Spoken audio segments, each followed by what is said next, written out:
Welcome to the stream. Welcome to a new day.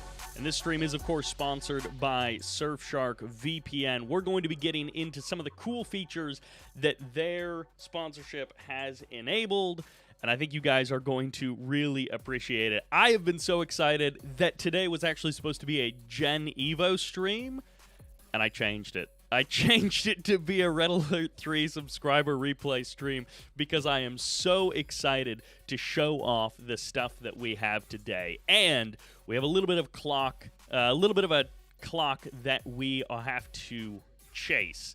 I've been doing some testing with my streaming setup. There is apparently a 2-hour window. And for 2 hours, the stream runs fine regardless of what my settings are. Everything seems to be perfect. And then after that 2-hour mark, very quickly, things just crash. And the local recording on my PC doesn't crash. There doesn't appear to be any problem there. It's just the stream. When the stream leaves my computer, for some reason, that is when it crashes. So there's something going on. I haven't figured it out. I spent three and a half hours last night trying to figure it out, doing little tests here and there, and it's like, the game isn't lagging. OBS's local recording isn't lagging.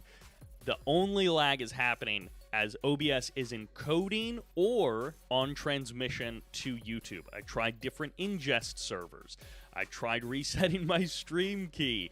The only thing that worked seemed to be letting the network cool down for a minute, which I know there must be something else going on, but letting the networks cool down, keeping the local recording running, keeping the game running, and then restarting the stream. So I don't know why exactly it happens, but I've noticed a couple of times now it's right at that 2-hour mark. I don't know if it's a network congestion issue or not, but we'll see. It could be something on my computer that I just haven't found out. It could be something on the local network. It could be something with my ISP. I just don't know. So we do have a little bit of a clock that we are racing, but I'm so excited to show you the tech that Mr. Double Evil, a.k.a. Doubleville, that was my best shot at the pronunciation. He does one of those things where, you know, double ends with an E, and evil starts with an E. So you just kind of mush the words together. He does one of those things. So most people call him Double Evil. I think it's technically supposed to be called Doubleville. Master Chief is going to get a burger. Good for him. But the rest of us are going to be enjoying some pretty cool tech that just hasn't been possible in Red Alert 3 before this point. And I am not capable of speaking another language besides English. No, not at all. I took 2 years of Spanish in high school, and I shot a documentary in Honduras where I tried to speak some Spanish, but the region in Honduras that we were in, a lot of the local population actually just speaks Mesquite, which is apparently has some crossover with Spanish, like the numbers are very similar, but is a different language entirely. So I could kind of talk with some of the folks in Spanish, but no, I don't speak another language. I am from the United States of America, and we only have one language here. No, I'm one of those people who, you know, in the U.S. public education system, they push off foreign language learning until basically the last years of your general education. And then they're like, hey, Double Evil actually in the chat. How did I do on pronunciation? Doubleville. How did I do with my pronunciation? He can rate it. This guy has been working overtime to make this stuff possible, to make the overlay that you are going to be seeing in game here. Now, this is a version 1. It's not finished. It's not perfect. And fortunately, the other day, he was like, I actually found a bunch of bugs and a bunch of things where it breaks, and I fixed them. So that's good. It seems like he was able to test it on like 1v1 games with 6 players, FFA games, and then old games, new games, you know, games from 10, 12 years ago, and games that are more recent. And that's exactly what we have here. We're starting off with a 1v1, then we go to a 3-player FFA, then we go to a 2v2v2, then we go to a 3v3, another 2v2v2, and at that point, we will see if we have time for more games. But let's jump into the first one. There is some hopefully non-breaking, very cool stuff that we get to take a look at. But we're going to be starting it off nice and easy. We're not going to be doing anything too complicated. So welcome to Infinity Isle. This is Sybert signing into this subscriber replay live stream. On the left side, as the Purple Empire, this is remanboy. On the right side, as the Green Soviets, this is May Valley.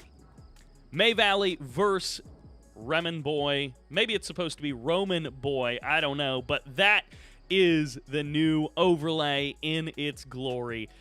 It's so cool to be able to see all of this stuff. And if you guys watched my Kane's Wrath stream from the other day, you will know that this looks almost exactly like the Kane's Wrath stream. So what's new? What's different about the tech behind this? Well, it didn't take me 2.5 hours to set up. So what you didn't see in that Kane's Wrath stream is that the morning of the Kane's Wrath stream, I was spending 2.5 hours hunting down all of those stats to put onto the overlay. This just grabs them automatically. So Double Evil has done something clever under the hood that I don't understand, and has allowed me to save 2.5 hours of my time getting into this.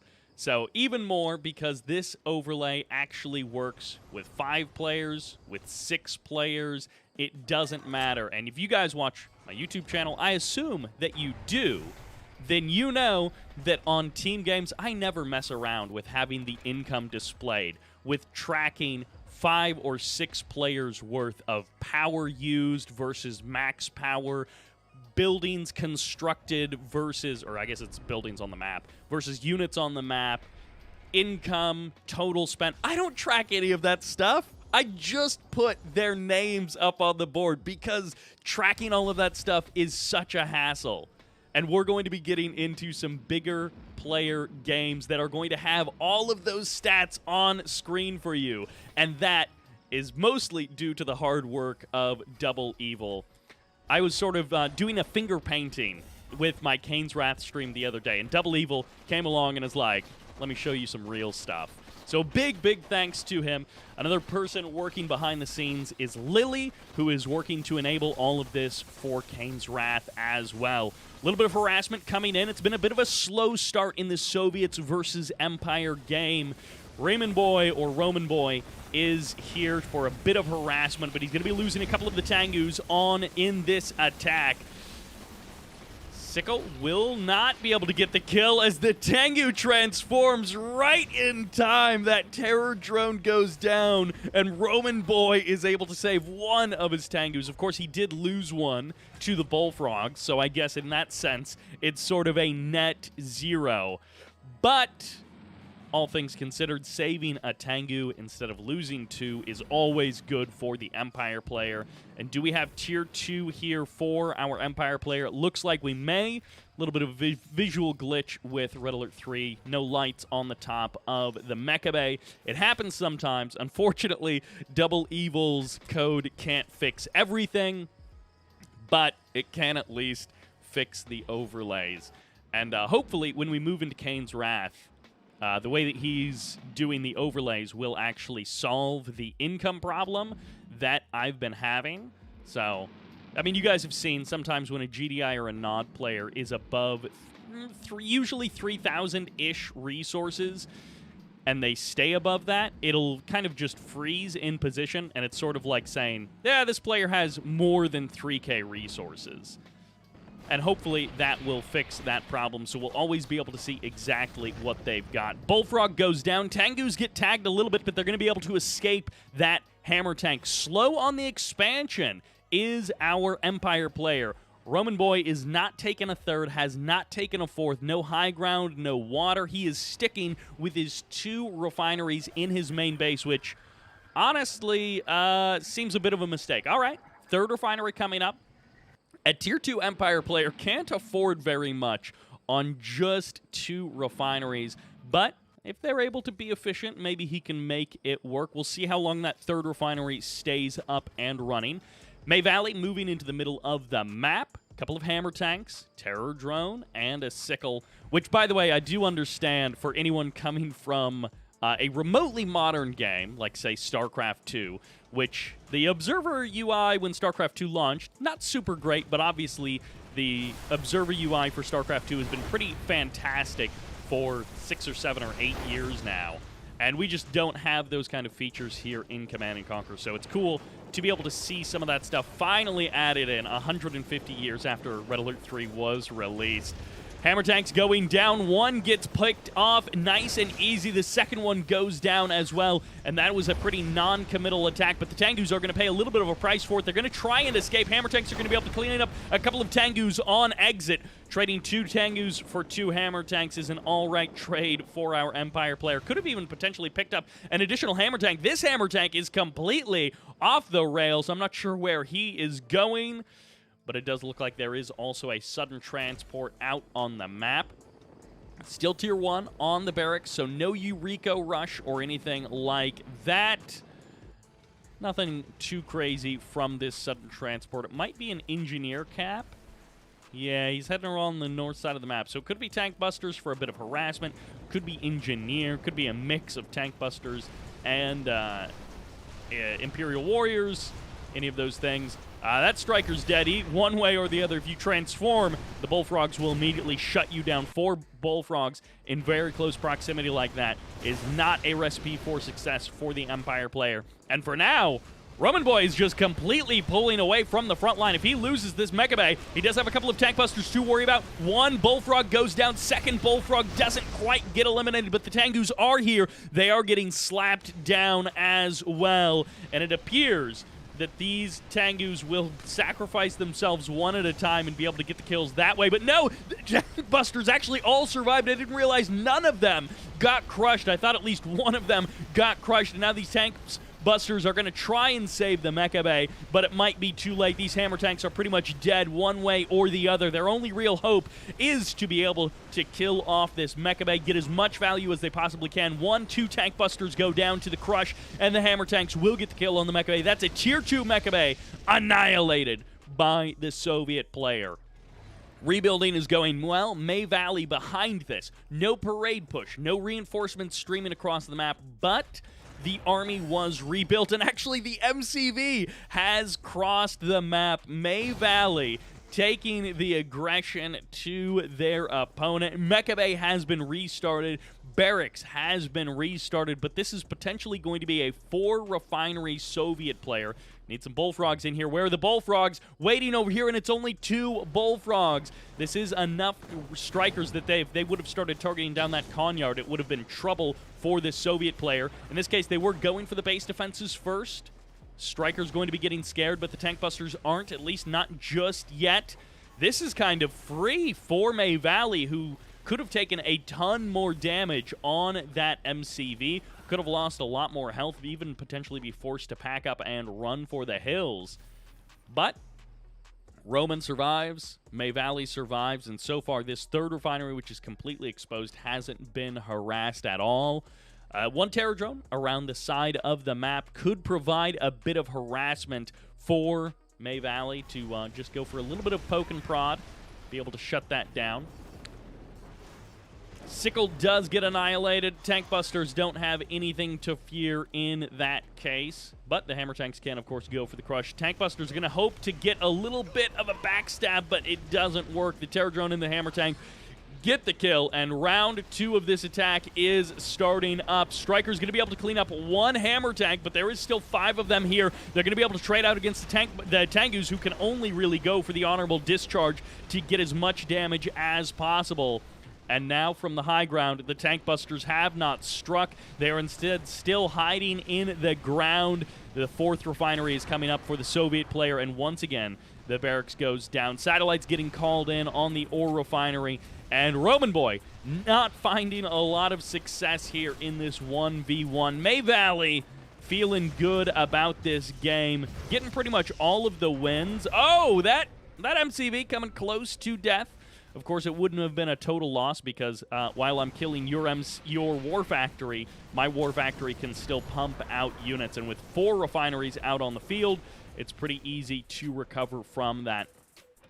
No flak cannons still for May Valley, but the MCV is now on the run. The refinery, which was weakened by the satellites, can now be torn down by these hammer tanks. Only one Imperial Warrior is here to try and stop all of this carnage. And May Valley is looking to keep the front line moving forward, shoving this Empire player off of the land, out into the sea, with the hammer tanks rolling forward. The MCV not actually being repaired, still very low on health, but not currently under threat. Bullfrogs able to target down these strikers, and this is one of those situations where you think to yourself, is it better to just try and cross the map, kill the oil derrick, kill this refinery, rather than hang around this army and look for... Oh, he actually does find a little bit of an angle here. One of the bullfrogs goes down, but the second bullfrog doesn't. Almost every bullfrog has been eliminated by this Empire player, but the damage still persists from May Valley. It's a tough spot for remanboy, who is going to find himself out of luck, but sooner rather than later. He might be able to get a kill on a hammer tank. The tank busters, they're trying to play cutesy games with these hammer tanks, and they may actually get a kill on a hammer tank. A heroic tank buster can slice through hammers pretty quickly. One more shot. No! He doesn't get it. And now the bullfrog as well. The terror drone goes for the kill, and the terror drone gets the kill. Refinery getting targeted, but not eliminated. Command center still not being repaired, unfortunately, for May Valley. And, of course, we have got a good number of replays today, but as I said at the very top of the show, we do have a little bit of a clock that we are racing. So we're going to see how many games we can get through, but we may not get through as many as I had originally planned. And, well, the refinery gets sold off. So this is now a one refinery Empire player, is what I meant to say, going for Tier 3 versus a 4 refinery. Could be 2 oil derrick, but a 4 refinery Soviet player. Total control in May Valley's hands, and at this point, Twin Blades, Kirovs, anything you want pretty much can finish out this game. No naval units really at all from May Valley, and interestingly enough, May Valley never went for their own backdoor expansion. It was only pressing up to the front line. It was only up to the high ground like that. Well, that was a nice bop as the Twin Blades find the kill. One C-Wing is nice, but Twin Blades, if they wanted to, could go for the kill on that one C-Wing. They decide to turn and run. They get the kill on the Harvester, get the kill on the Defender Core, and the Harvester has been restarted, but now it's going to be 2 C-Wings. Every time a new C-Wing gets added on, it's a little bit harder to deal with. And the C-Wing's actually getting pulled off the attack immediately, so the Twin Blades didn't get to do their damage to the C-Wing. Good control by remanboy. It doesn't matter a whole lot at this point, but it was a nice micro attempt there. And, of course, it would be really sick if he had, like, 6 C-Wings and he was microing them all perfectly to dodge the Twin Blade rockets. But it's a tough road from this point forward. 5th Refinery coming up for our Soviet player. May Valley is crushing it. And if May Valley sent in this replay, this is a bash that they wanted a victory lap on for one reason or another. They were like, hey, you know what? Winning this game wasn't enough. I need people to know how badly I crushed this guy. Or maybe something really crazy happens and remanboy actually sent in this replay. I feel like a couple of cool... Okay, never mind. There is a naval yard on the way. Something's building out of that naval yard. Yeah, I feel like a couple of Akula subs could have solved this problem a little while ago. The Twin Blades not committing into the attack will let the naval yard heal back up almost to full. Let the Shogun battleship come on out. If Roman Boy makes this one, turns this into a comeback. Let's see. We got a 30,000 credit difference between the Soviet player and the Empire player in terms of total resources gathered. All right, Akula subs on their way out. 4 Akula subs. Gonna be a tough thing to hold off for this Empire player. Shogun battleship goes down. Akula's gonna wait. All right. So Bullfrog's going to be moving into position. Each piece of the puzzle gets moved into place very carefully by May Valley. Refinery was taken out. A little bit of a win there. And this is a curious case indeed, a curious move. The Sea Wings going for the transform over top of the Bullfrogs. And I think maybe one of the Bullfrogs did actually die. So a little bit of damage done there by the Empire player. But at this point, the GG comes out, and that will be the end of the game. That was our demo match, and honestly, I feel like we can just jump into the next one pretty much immediately. I do have to do a little scroll. Okay, I think I'm ready, and can we go back to it? Oh, I clicked the wrong button. See, I'm supposed to go to this one first. That is the game clean. All right, here we are on Caldera of Chaos. I went so quickly that I forgot to turn off the overlay for my intros. But all right, now we're pretending that this is the real start. As the yellow allies, this is mastengu. The guy's name is Mastengu, but he's playing allies, so I guess he won't be massing Tangus. As the red Soviets on the right side of Caldera of Chaos, this is GB6001 on the south side as the orange Empire player. This is Pantro. And watch this. Watch. Bam. Look at that. There's a little bit of a flash, and the flash is actually due to OBS refreshing the scene, because the way the display side of the overlay works is it's actually HTML. So as OBS refreshes those sources, they do a little flash to gray before they pull the color from the game and reset with everything. So, we have got ourselves Mastengu, Pantro, and GB6001. 1 Empire, 1 Allies, 1 Soviet player in a 3-player FFA. And I didn't have to spend like 10 minutes making the graphic for a 3-player game in between these matches. I didn't have to do anything. I just had to write down the players' names. And Double Evil's app does everything else. I'm just sitting here like a big dum-dum, not knowing anything. And actually, with the way I have this display set up right now, I'm only running on 1 monitor because I'm traveling.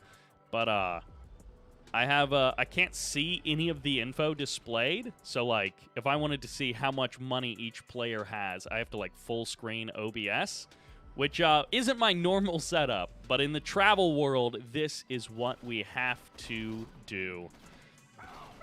So, anyways, it's a 3-player FFA. It's, you know, Allies, Empire, Soviets, which, by the way, I don't think, yeah, no, it's everything's working perfectly so far. I don't think there were any bugs. You guys will have to tell me if there were any bugs with the display. But, yeah, hopefully there won't be. Veteran Academy in the corner. Observation post there and observation post there. So 3 observation posts and then 1 Veteran Academy. This is definitely a huge benefit to the Empire player. In this case, there is only 1 Empire player. Someone could have tried to get like 2 dogs out here or 2 bears to block this, but honestly, the other factions don't really have a chance of capturing that Veteran Academy right from the beginning of the game. So it definitely goes to the Empire player. Good evening to Belarus. I guess it's early afternoon for me, but it is probably evening for you guys over there. But airfield coming in for our Allied player. 3 refineries up for the Allies, 2 refineries for the Soviets, and soon to be? No, this is actually an engineer going for an oil derrick cap, but soon to be 2 refinery, 2 oil derrick for our Empire player. 3rd refinery is coming in for the Empire player. And welcome to welcome to the stream to all of you folks in Central Europe, Germany, and I tried Twilight last year for the first time ever. I stopped immediately. Yeah, I mean, I can understand that. If you think of it as a spin-off game, Tib Twilight can be a bit of fun in the skirmish mode. You get some friends together. It's a different take on, you know, it's somewhere in between a MOBA and an RTS. Just think of it not as a Command & Conquer game, but as a goofy indie RTS that tried to do something new and ultimately didn't do very well. Don't think of it as a mainline Command & Conquer game that is supposed to be the conclusion of a 20-year Tiberium story. Think of it as a quirky indie game that no one's ever heard of before from an off-the-wall developer who just wanted to try something different. This barracks has been here for so long, and, well, it has done nothing. I thought this was going to be an immediate, you know, veteran on all of these units. All of these units potentially could have had veterans. That guy definitely. These Tengu, these strikers, all of these tier 2 units, all could have been veteran. And Pantro is going to be kicking himself after the game when he realizes, oh my gosh, I could have had so many veteran units. I could have had that first badge already taken on so many of these units. Finishing off these walls against a Soviet player, definitely a good idea, especially if you're not planning on dropping any base defenses or anything next to that refinery. Yeah, Master Chief even says, just cap it. Now, of course, with Master Chief, cap it might mean just shoot it, but we'll assume that he means capture. Even though I don't know that Master Chief does a lot of capturing. I think he's capping it in the other sense. Naval Yard coming up. This is going to be one of those Empire players that just wants to go for Shogun battleships. Well, I do see a barracks, I see a mecha bay, and I see a naval yard. This Empire player could be going Yuriko, could be going Shoguns, or maybe we'll even be lucky and we'll get to see some King Onis. Apollo's going to be chasing down these Tengus.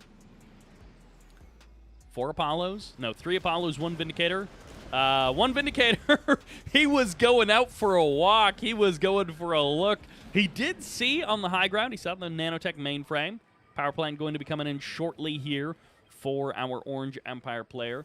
Pantro still unable to capture this Veteran Academy. This is where you queue something up. Like, clearly he built that barracks right at the beginning of the game. He slapped that F key. He deployed it over here. And then he forgot about it because he's probably busy doing other stuff in the game. Expansion coming up for Mass Tengu, who, of course, is not massing Tengus at all. But 4 refineries for an allied player is always a solid place to be. 4 refineries with an oil derrick, an even better place to be. You guys will have to tell me who's actually in the lead on total resources gathered. I imagine it's the allied player. I feel like they had... Wait. I'm just realizing, GB6001, okay, no, there's the low ground expansion.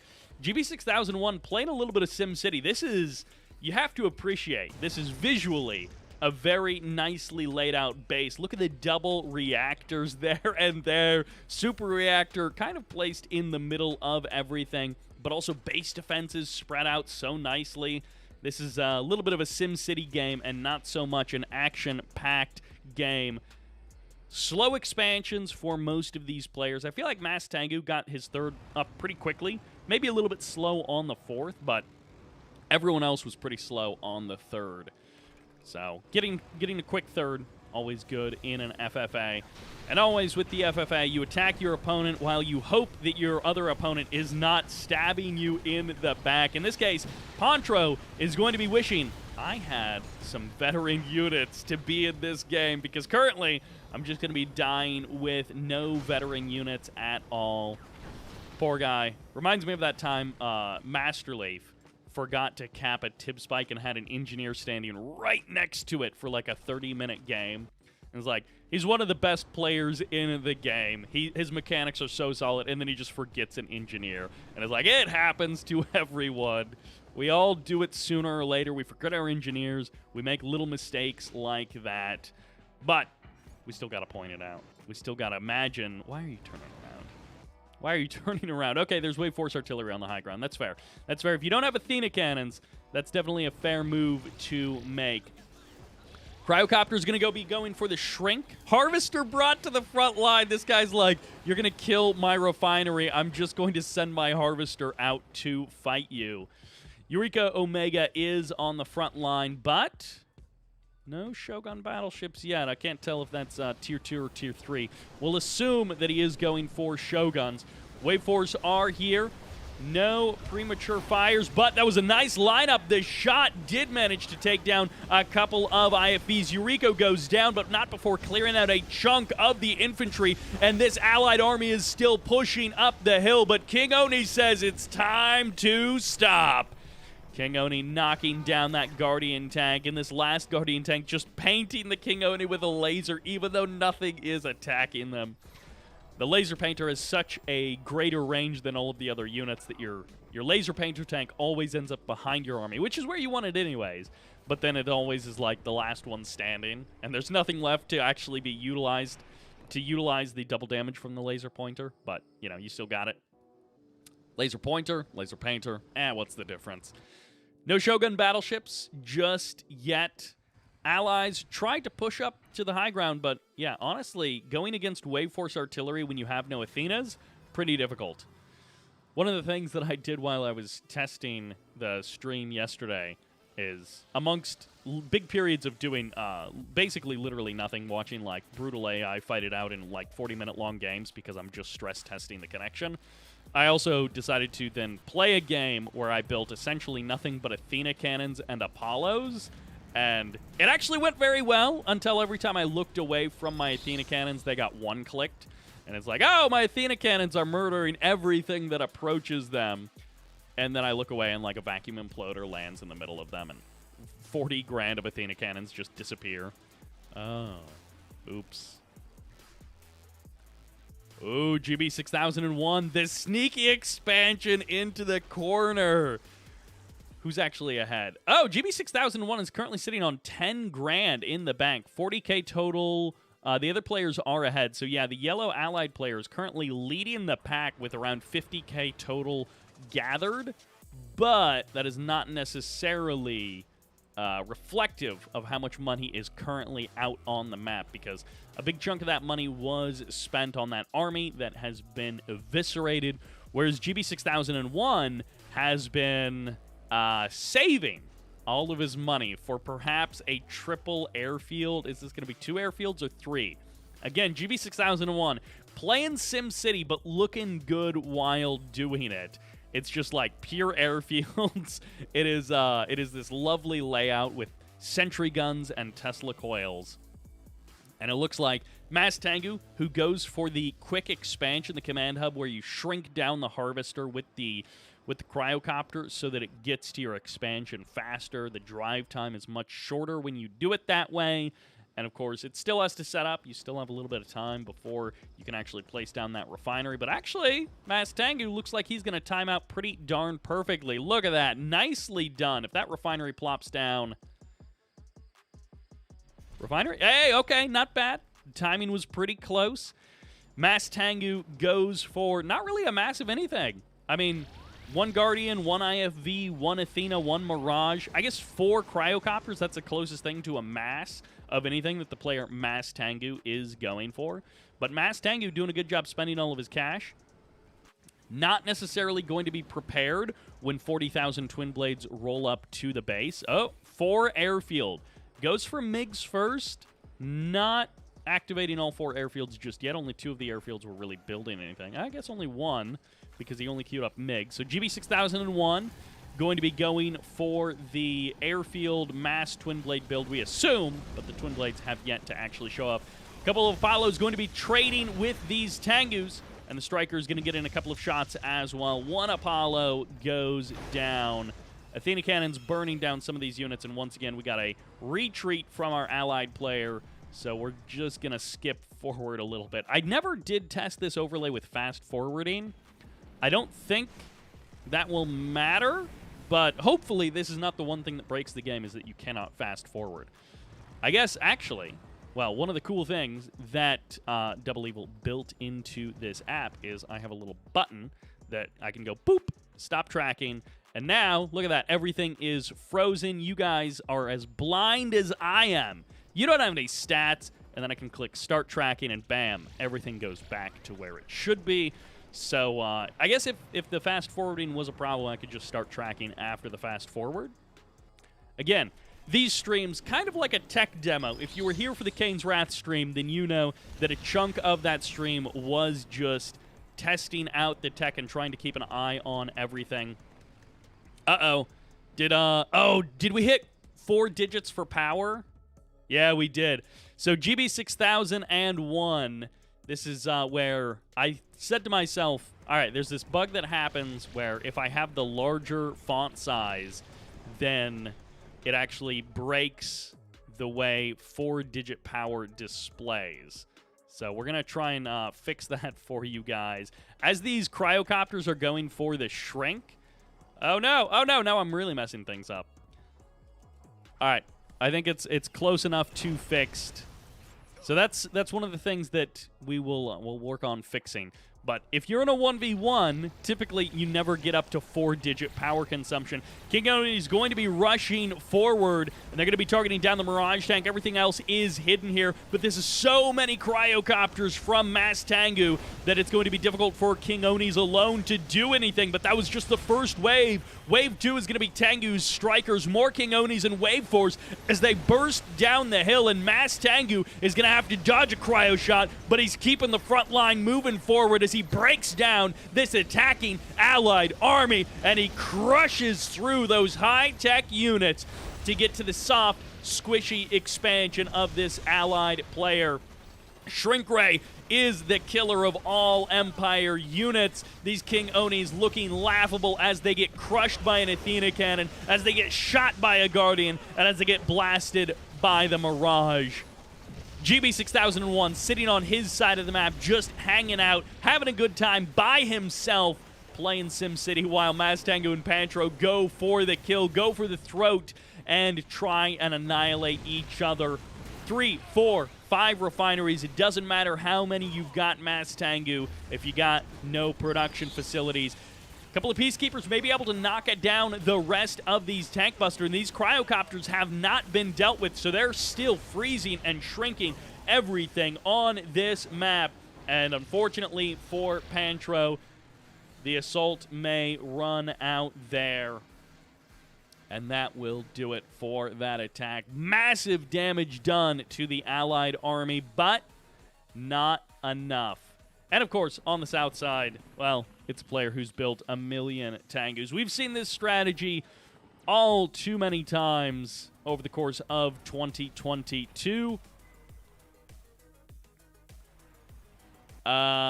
It typically goes like the mastengu player wins, but it just takes 45 minutes. So in this case, honestly, I think he could probably swarm in and kill the Empire player, even if he loses a couple of Tengus to the strikers. Well, actually, now there's like 6 or 7 strikers if you count the defender as well, which could be a little bit difficult. But certainly, this Soviet player could be picking off all of these buildings on the edges.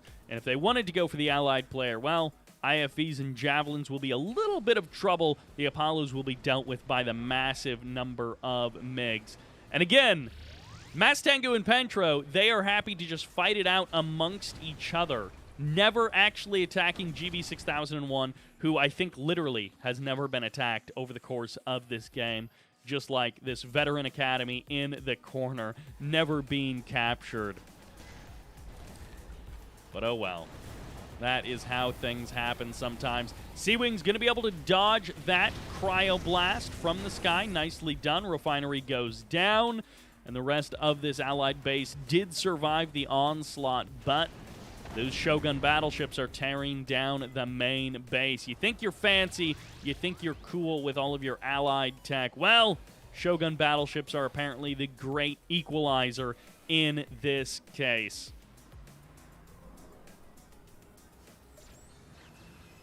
Shogun's going for the dodge. That is one thing. Shoguns can dodge Athena cannons easier if they're not being frozen when they are shrunken down. So they can't return fire quite as well because they do have the reduced range. Oh, they get back up to full size just in time to get blasted by the Athena cannons. Point defense drone's going to be saving almost one of those Shogun battleships. He didn't actually make it out of the fray. And the Sea Wings trying to back away from the front line but still deal with these cryocopters. And only 2 Sea Wings makes this a difficult task indeed for the Empire player. Mastengu just sitting there. Cryocopters moving forward. Sea Wings gonna have to try and back off once again. Yeah, the Athena cannons can probably reach both of these Shogun battleships. One of them unfreezes only for a moment before it gets frozen again. Mastengu is going to be able to knock down this Empire army. But throwing away all of these twin blades and remaxing on them isn't a bad idea either. Like, if you kill one of your opponents with your first wave of twin blades, but you have a second wave waiting behind. Oh, he steals the Shogun. Hey, look, the Shogun's Vet 1. That's pretty cool. But yeah, the Shogun Vet 1 not going to be able to participate in this fight basically at all for the Empire player. He got frozen, he got locked down, and he's not doing much. He's just hanging out by himself, being frozen, and then a spy comes along and just bribes him to fight for the other side. And, well, it actually does work. So how about that? Twin blades in mass in the bottom right-hand corner.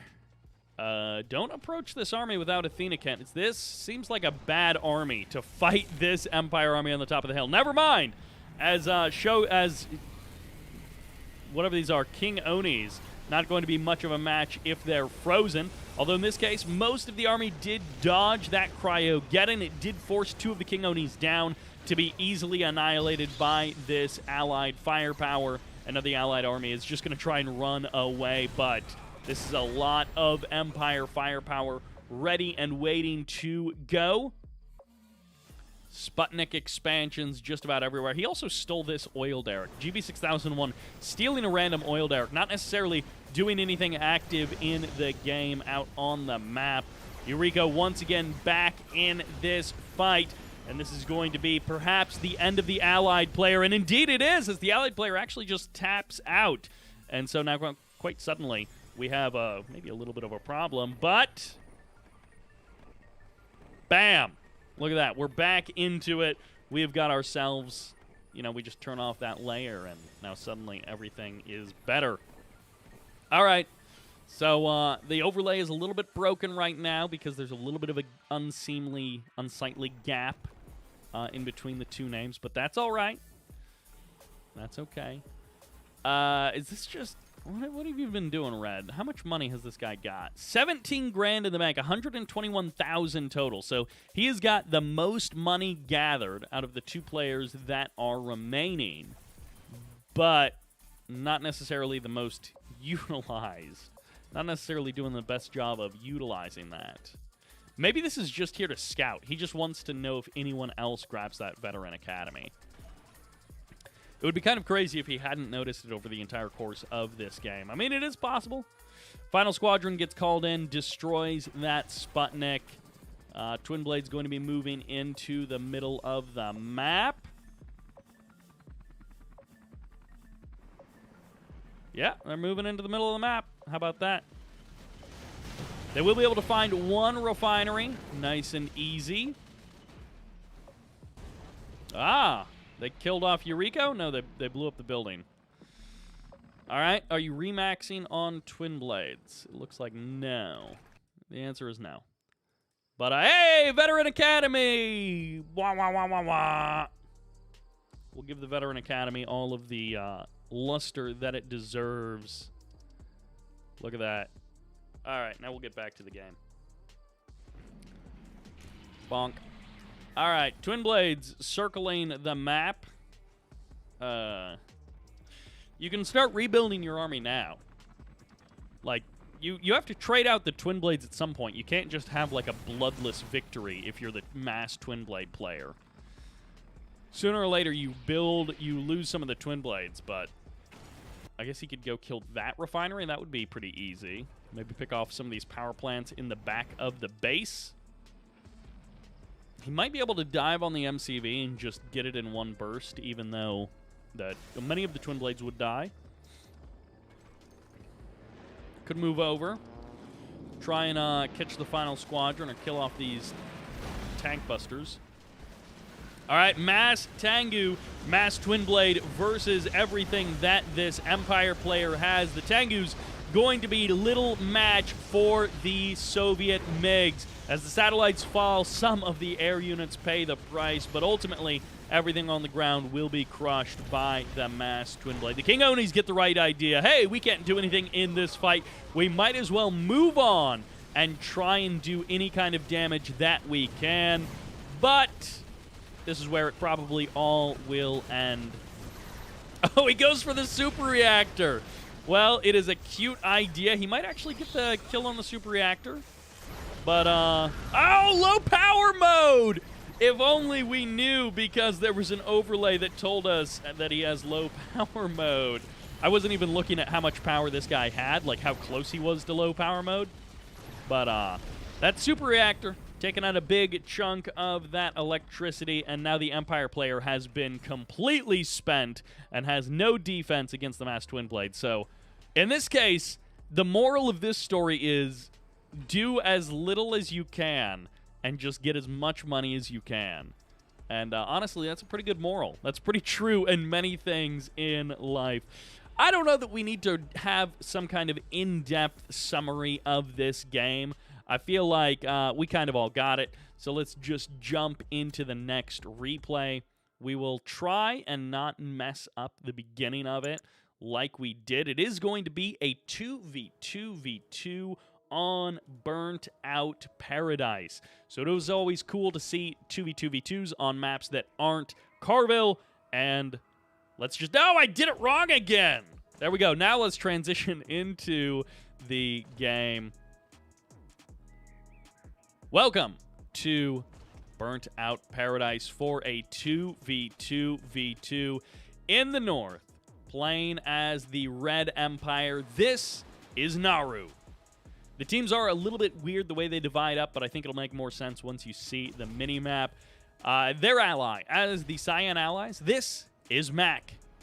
We're now going to scroll over to the left side of the map. And as the orange allies, this is Just Woody. Their friend and compatriot is the Blue Empire. This is Lost Russ.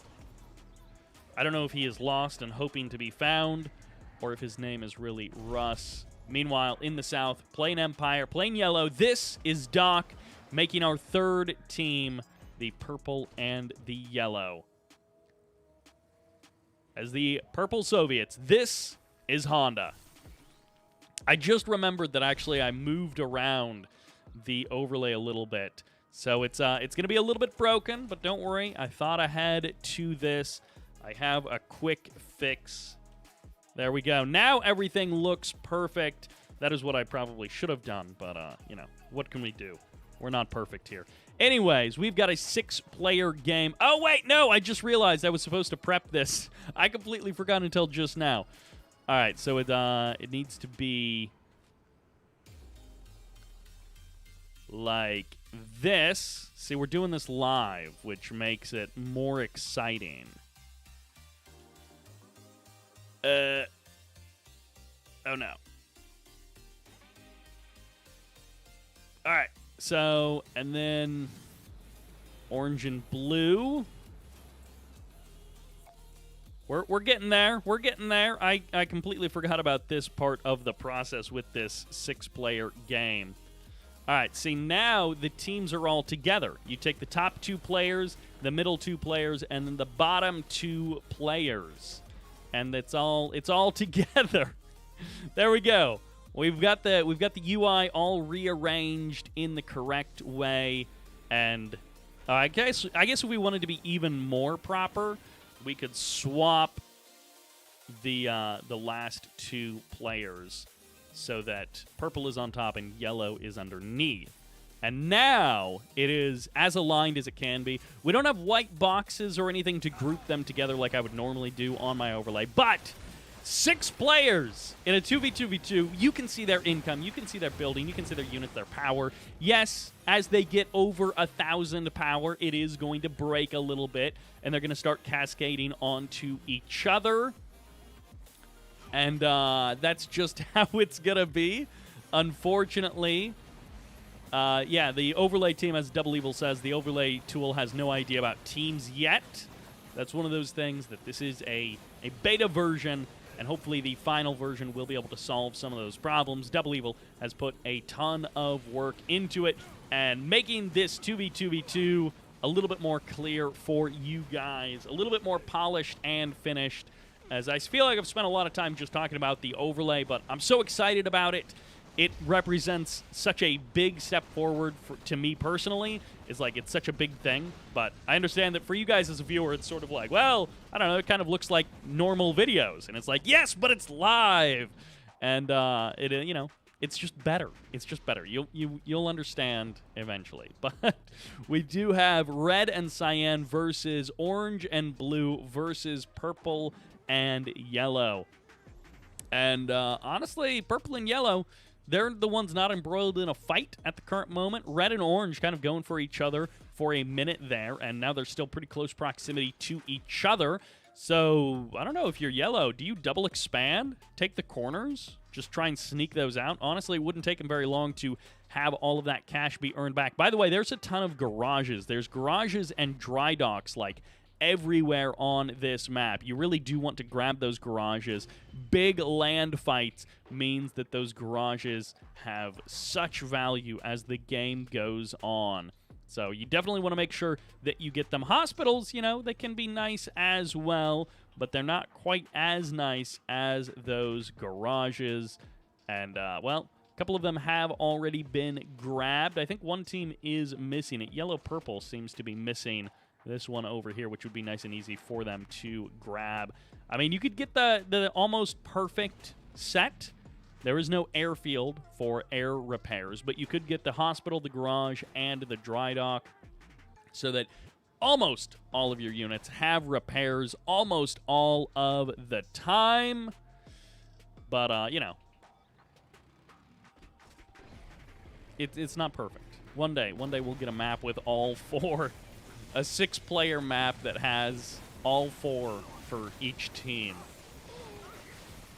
A couple of conscripts going to be fighting it off, and, well, all of the conscripts go down due to that IFV who's getting repaired due to the garage, but the hammer tanks are also getting repaired, I think, not due to a garage, but perhaps due to something else, although, no, I think maybe he did. Yeah, Yellow Grid did grab the garage, so there we go. All 3 teams do have their garages all set up. They've got that nicely locked down, all of those repairs coming in, and it's going to be just mass carnage, it seems. Our first couple of games, slow ones, a little bit of sleepy time, a little bit of chamomile tea as we settled in for the long haul. But this one, this is going crazy right from the beginning with action, people fighting in every direction, units of all types coming out onto the battlefield and making their presence known.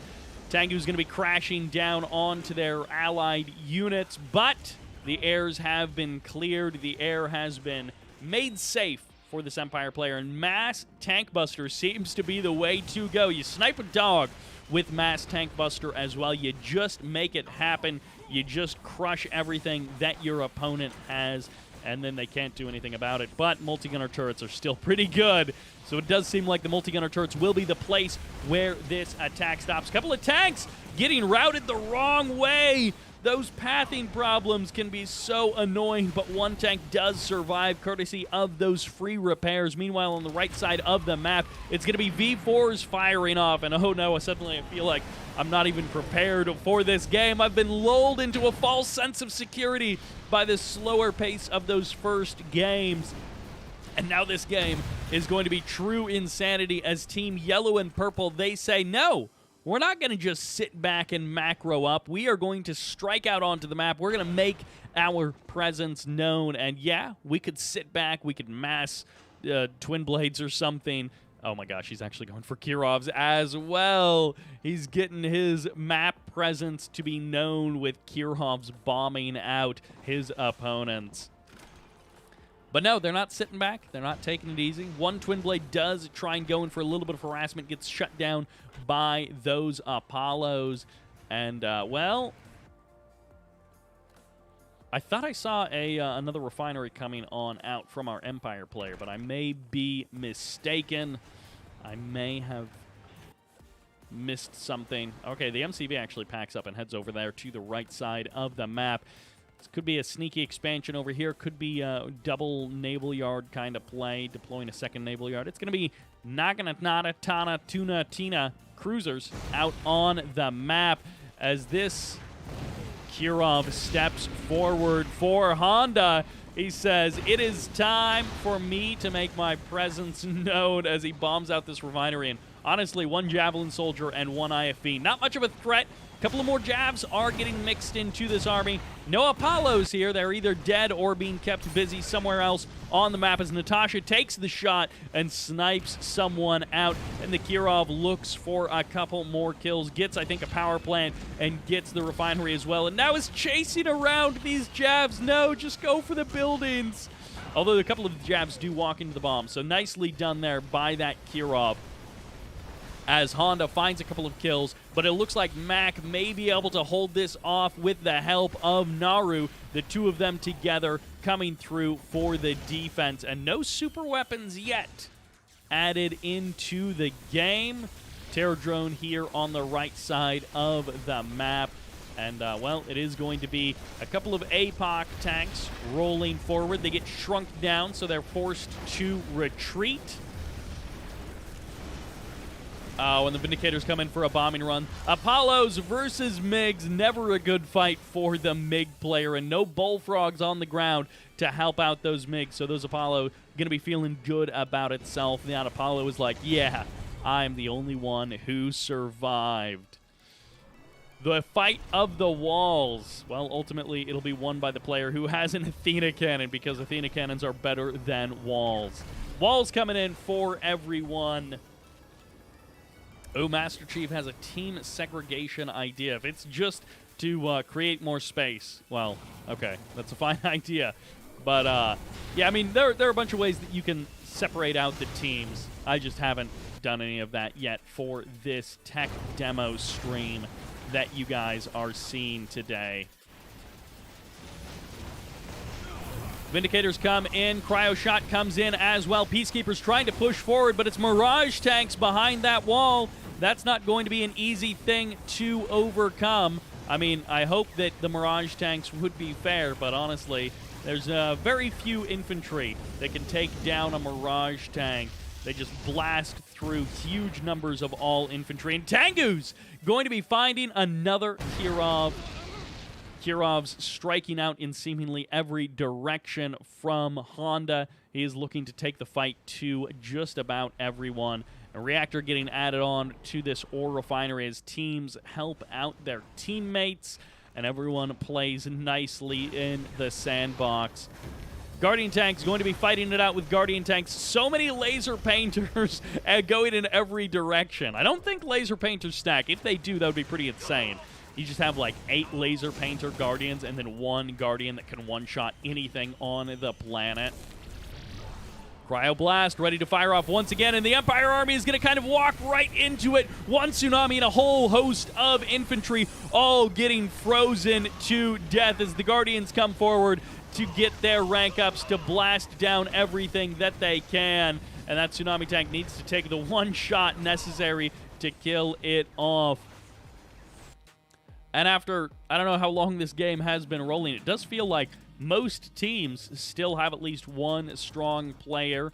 Maybe JustWood has been getting beaten back a little bit here. JustWood has maybe taken a bit more damage than some of the other players, but it feels like everyone kind of has at least one strong friend that they can count on, that they can rely on to save them if something goes wrong. This final squadron coming in. It is indeed as the final squadron crashes into the boot camp, not actually able to do enough damage to knock that boot camp down.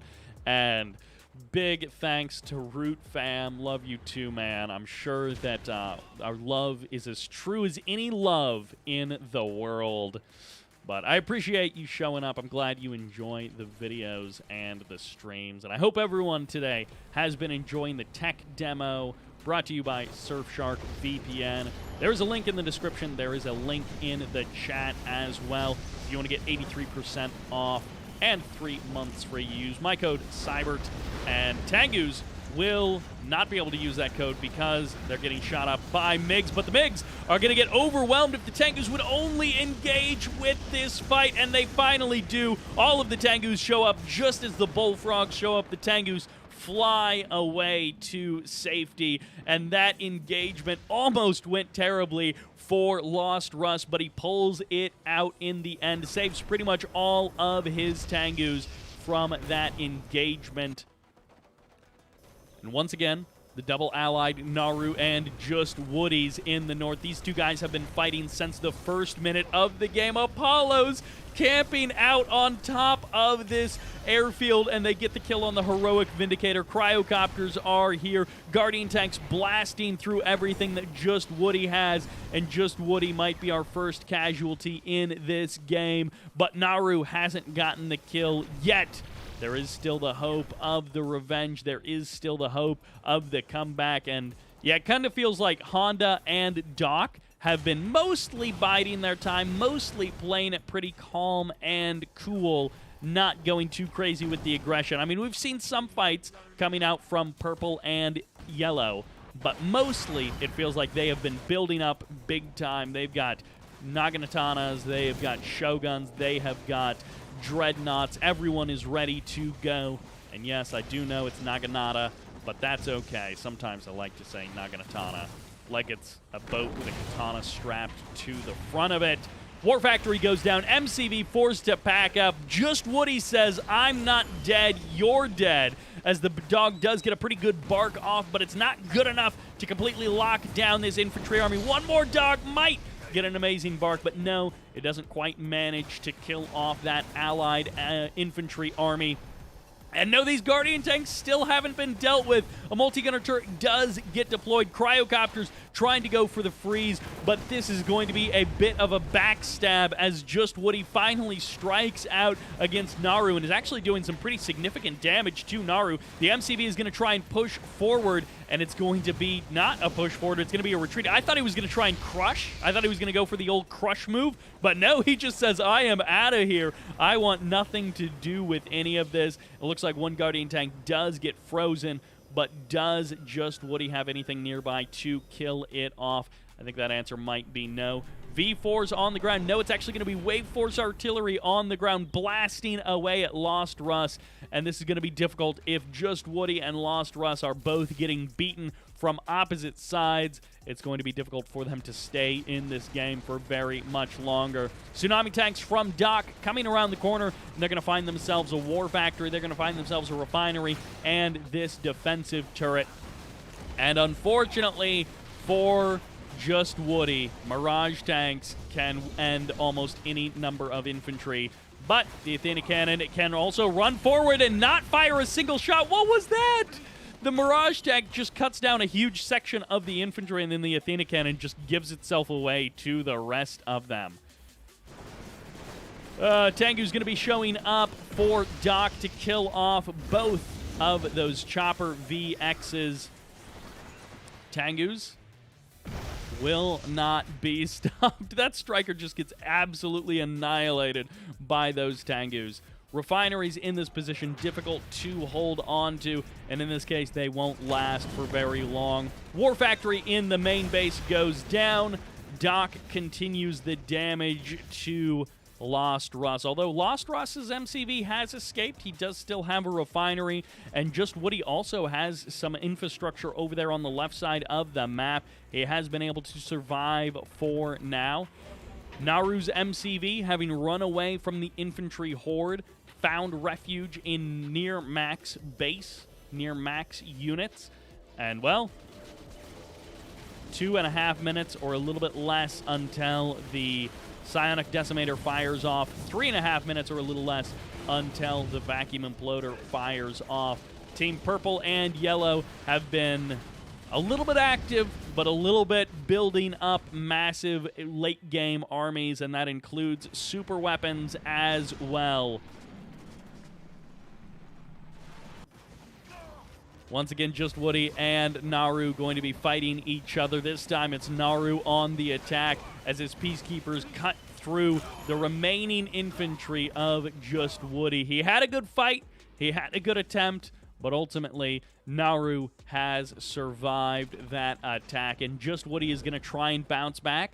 He's got the barracks on the high ground. He's still pumping out a lot of infantry, pumping out Guardian tanks as well.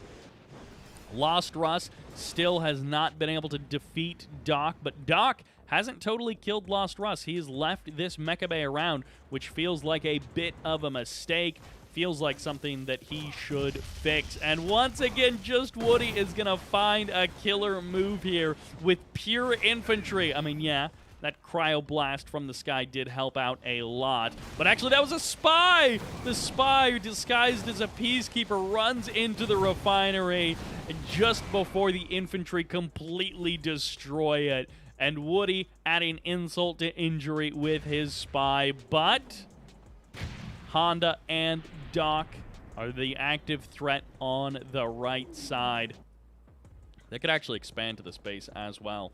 Still enough money in these refineries to definitely be worth it. For some reason, one of those refineries was harvested a lot less. I guess this harvester just got harassed a ton. But the result is there's a lot of money in that base to be captured by Honda or Doc. They have a pretty easy path forward. And Satellite could be getting blocked and a bit absorbed here by the Aegis Shield. Big Satellite's getting called in.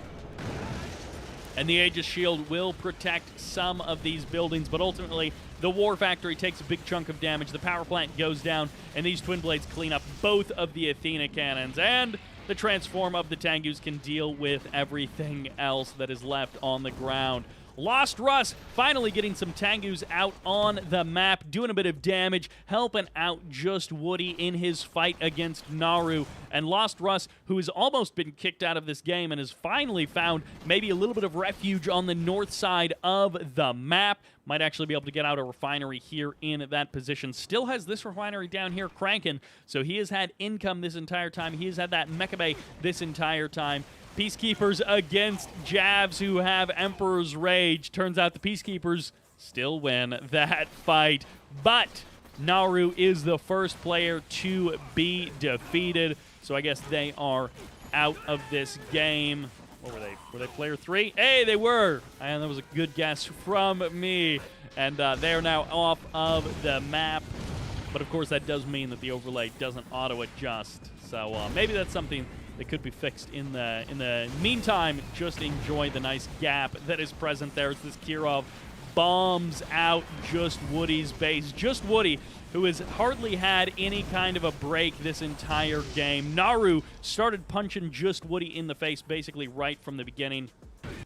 And somewhere, possibly right over here, a blast from the Psionic Decimator fired off. And now the Vacuum Imploder is ready to go. Well, I wonder if you guys can guess who is going to win. Mac is player 4? Yes. Nice. And Mac and Naru both out of the game. Cryogeddon catches this entire army. So many expensive Empire units completely annihilated by this allied army. Look at that. Couple of heroic units in the mix here. But this APOC tank and this Terror Drone, they are out for revenge. They are hoping to make it all right. Crashing into this army was a bad idea, but what else can you do when you see that much Empire, that much Soviet closing in on your location? You have to try and fight it out. JustWood has been defeated. Goodbye, Sweet Prince, as he exits the game. And Lost Russ will be the last one to disappear, leaving our victors, Honda and Doc. Hey, who would have guessed that the two guys who did the least amount of fighting in the early game, who got to build up basically for like 10 minutes, were the ones to win the game. Now, these two actually a bit more active than many other players in their position would be, but that is the nature of these subscriber replays. You never know what you're going to get. And up next, it is a Magmageddon 3v3, a classic match that we have seen many, many times play out in many, many different ways. Magmageddon, one of those maps that we never can see enough of it, it seems. It's always making a comeback. It's always showing up in events, in subscriber replays. I mean, it's basically the only good 3v3 map in the default pool.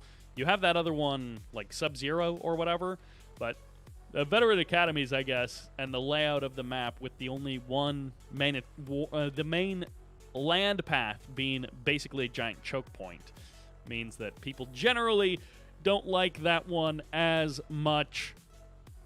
Don't forget to prep. Yes, we do need to do a little bit of prep for this next game. It is 6 players, and I have to try and decide how I'm going to arrange it.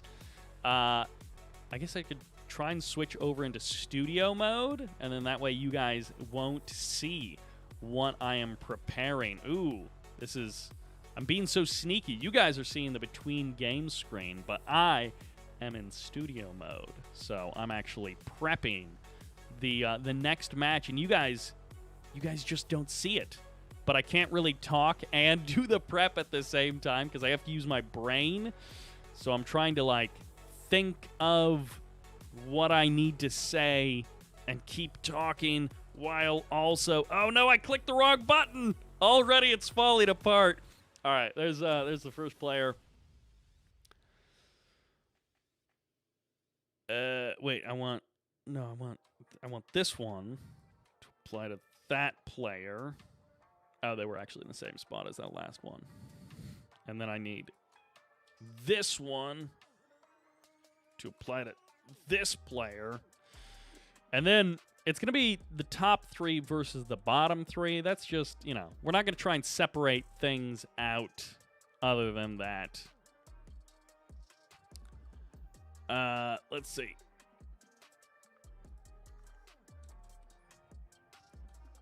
This is gonna be. You guys are gonna have your minds blown by this. No, it's one of those things where it's like, hey, if you do everything right, nobody has noticed that you've done anything at all. So hopefully I'm doing this right. Maybe I'm not, but there's no way to know. Oh, actually, player 6 is in the player 6 position. So there we go. That one worked out. Okay, so it should go.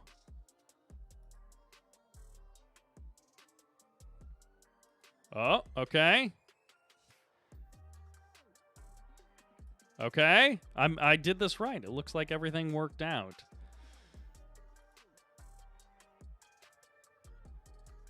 Wow, look at that. Look at that. I don't think I messed it up. Okay. You guys will see that in a minute when we actually get to that game. And wow, we have actually made it through more than half of our games. We've made it through 3 out of the 5 of our games. And because we've had almost no downtime in between the matches, we are actually ahead of schedule. I have a cup of coffee that I got during the countdown stream, at the countdown timer. The countdown stream. There isn't a countdown stream. The countdown timer at the very beginning of the stream. I have not taken one drink of that coffee because I've been doing so many other things in this moment. But I think we're ready to jump into this 3v3. And then after that, I think we're going to have time for 2 more team games. The one team game that I have prepped after this is a 2v2v2. And it is on Carville, but it is on Balanced Carville. So if you saw that video that I already made about Balanced Carville, it's pretty cool to see that slight variance of the Carville map. And the last 2v2v2 that we saw in this stream was on Burnt Out Paradise, which we just watched. So we get to see 2 different 2v2v2s, and none of them are on the original version of what is that map? Of Carville. I just saw Double Evil talking about 2 MCVs in the chat, and it's like, ooh, I wonder if there's a way. Double Evil, is there a way if a player gets 2 MCVs to overlay? I guess the game isn't tracking that, is that? To overlay the 2 faction icons? Because obviously we have all 3 faction icons in the app, but like, can the game auto-detect that? I don't think the game can. I don't think there is anything in the game that's checking what faction MCVs you have. So as I'm thinking about how you would actually accomplish that, I'm kind of talking myself out of the idea. I'm like, I don't think it is possible. I think if you had 2 MCVs, there's no way that the game would know that per se. But obviously you could do it manually within the HTML, but to have it happen automatically when you engineer cap an MCV or you get handed an MCV by someone leaving the game. But I don't think there's any way to do it automatically, but yeah. Oh, well. Well, that was almost an idea. I don't think it would be possible. Okay, yeah, Double Evil also. He's thinking about how it works under the hood, and he's like, no, I don't think so. But, yeah, oh well. I mean, obviously that's a pretty far down on the list of, like, features to potentially add. But, be able to track individual units and structures, yeah. That would be the dream, have a production tab. But since it would just be an OBS, I just still wouldn't be able to see it. All right, fine. We'll quit yakking. We will get into this 2v... No, we'll get into this 3v3 right after this sneeze.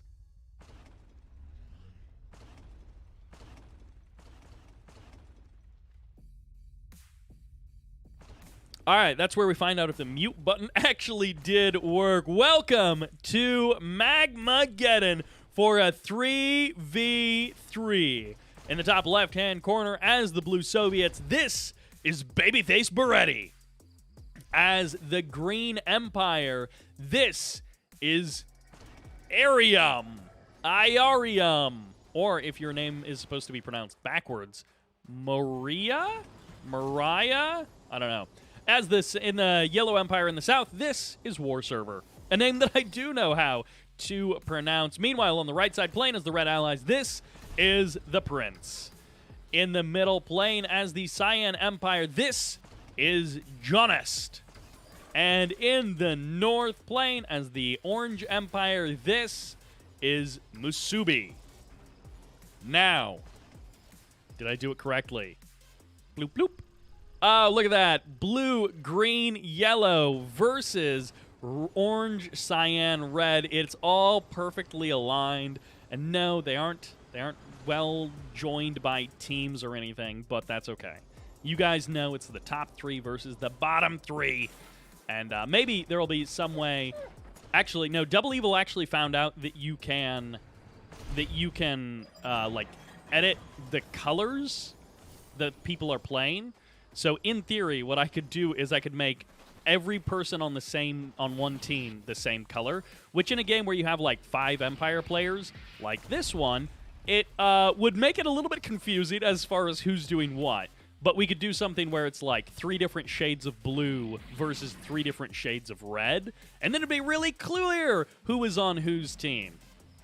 And it's, I think Double Evil said it's not like a totally bug-free thing that you can do, but you can kind of. There are some ways to potentially edit the colors there. So that's something that could be potentially done in the future. But for now, it's going to be a Tesla coil to try and defend against this dojo rush. The Bears getting in up close and personal. It looks like the Harvester will survive as well. The multi-gunner turret gets broken down. And finally, babyfaceboretti, well, he's not the one getting threatened now. Everything has been cleaned up by the power of his Tesla coil. Okay, not everything. There we go. Now, everything has been cleaned up by the power of his Tesla coil. And he does the classic Soviet thing where you drop a crane and a super reactor in your ally's base. You're like, here, keep this safe for me. Although it does look like Januest going to be getting a little bit of harassment done against Irium, who is going to be able to get the kill on that Tengu right as it tries to speed away. No third refinery up for most of these players, at least not just yet. Januest does have one, and, well, Prince might be close. Oh, I guess this is only 4 Empire players. I think I said it was 5 Empire players earlier, but it's 1 Soviet, 1 Allied player, and then 4 Empire players. So the other guy, his name was mastengu, but these people are really going to be massing Tengus, and especially when you've got a Soviet MCV in your base, when you've got double barracks and a Tesla coil getting deployed in your face. A couple of Tengus going to be showing up from Irium. WarServer as well, adding every single player into this attack. WarServer going down onto the north side of this attack. Double Tesla coil, double barracks, everything that could be going wrong for musubi is going wrong. The MCV has to pack up, the war factory has to be sold off, and that engineer goes down, but everything goes wrong for everyone. Babyface loses his MCV, but he's still got a crane back home so he can keep the Tesla coils rolling. He can keep the attack moving as musubi is going to be able to clean up most of this attack. WarServer has been pushed away. Irium has been pushed away. Januest and Prince have helped out musubi survive the day. Walls coming in from Irium, but it just won't be enough. This one Tesla coil still not being stopped by anyone. And yep, it's going to force the sell off of a couple of these structures. The counterattack has happened. Prince goes for the kill with a Riptide and some jabs, but ultimately he doesn't even get the Harvester. A bit of a misfire there from the Prince, but he's got an airfield on the way. He's got a third refinery up and running, and that was a massive amount of damage done by Babyface. But Babyface also lost his MCV in the course of that attack. He's actually going for his own refinery in his opponent's main. That is a power move if I have ever seen one. Both of the refineries in the main are now clear and free to be taken by babyfaceboretti, and that crane in his ally's base was apparently the smartest thing that he could do. An insane start to this game. I mean, you guys know how much cash everyone has, how much total they have harvested over the course of this game, how many units they have, how many buildings they have. But all of those stats are way too small for me to be able to see. So you guys will be more informed than I am in the insanity of everything that is going on. Tengu's going to be getting chased away. WarServer shows up to try and save this striker, and it's going to be a fight, but the point defense drones are on the side of Januest.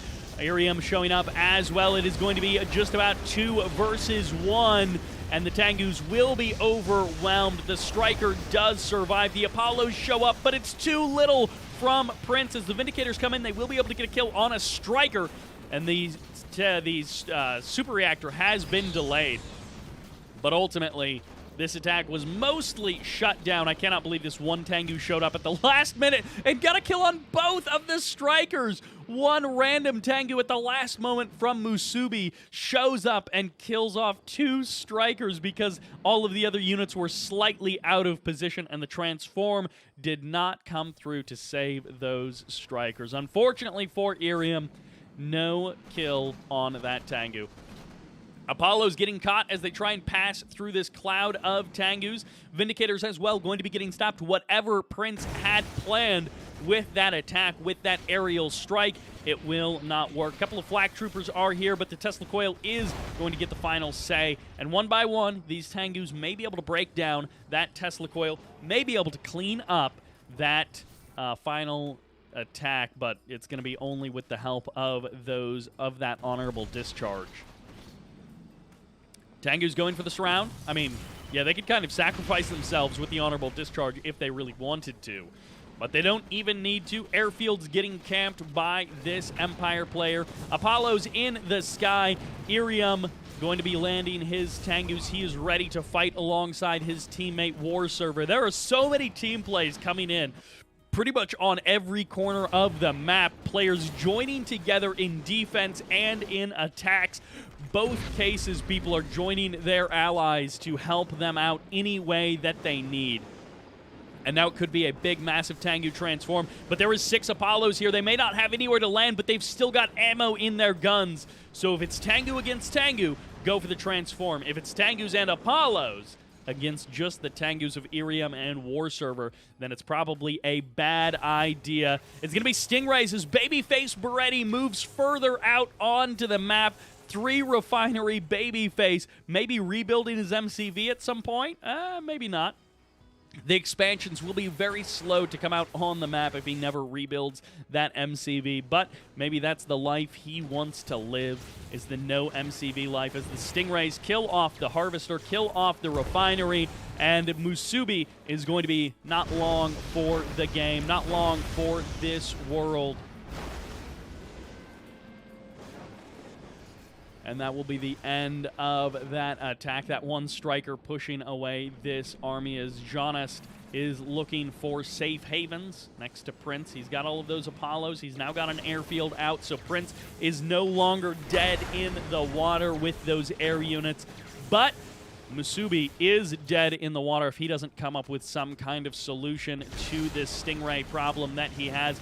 Musubi has been defeated. The space cable witnessing the death of Musubi, saying, "I see you." And Januest also has been defeated. Prince now being given everything, but Prince has been defeated. An absolute action-packed, insane match from these guys as everyone just crashes into each other at pretty much full speed. And wow, was that a sub? That was a sub 10-minute 3v3. That felt like so much longer than that, just in terms of the amount of stuff that happened. There was very little downtime, but I can't believe that was a sub 10-minute game coming out from these folks.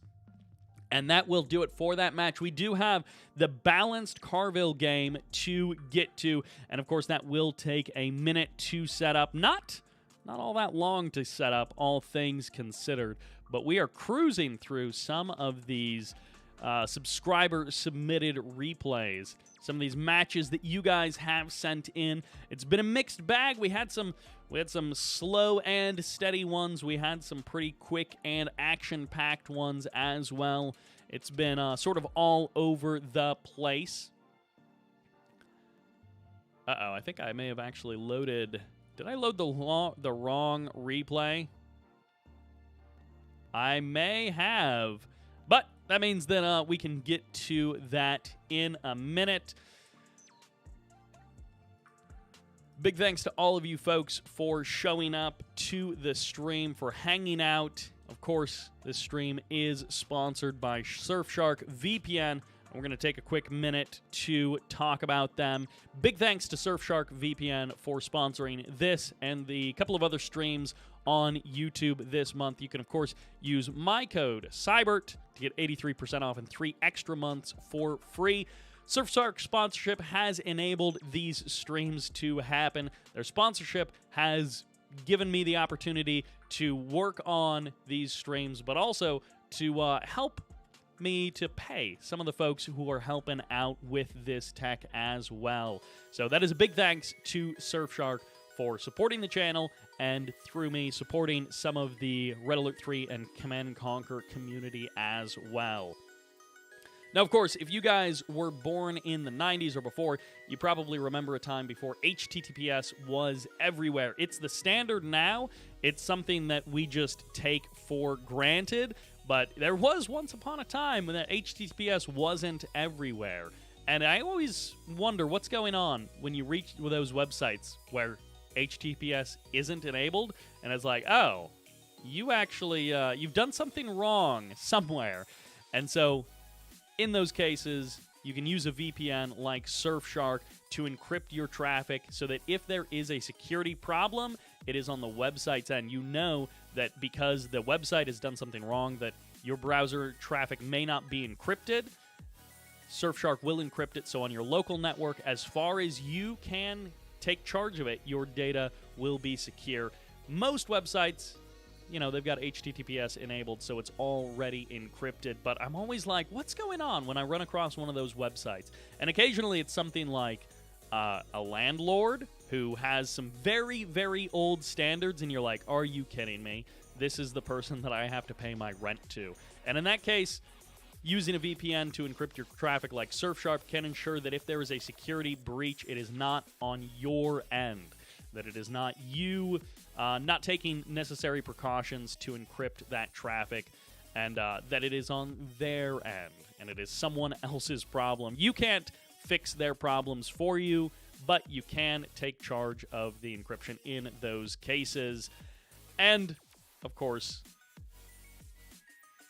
we talked about last week how you can save money with Surfshark as well. I talked about how sometimes when I'm looking at a rental car, the price will just be different depending on where I'm getting the rental car from. And so it's easy to turn on Surfshark to jump to another country. Like sometimes if I'm renting a car in Canada, if I rent it from America, the price will be different than if I switch over to Surfshark, switch over to Canada, and I check the price there, and it's like, oh, I mean, I'm going to be paying in Canadian anyways, but I get a cheaper price when I turn on Surfshark. So that's another thing that you can do. And of course, Surfshark has over 3,200 servers in over 95 countries. So pretty much anywhere that you're going, they're going to have a server localized there. They're going to have representation in that country.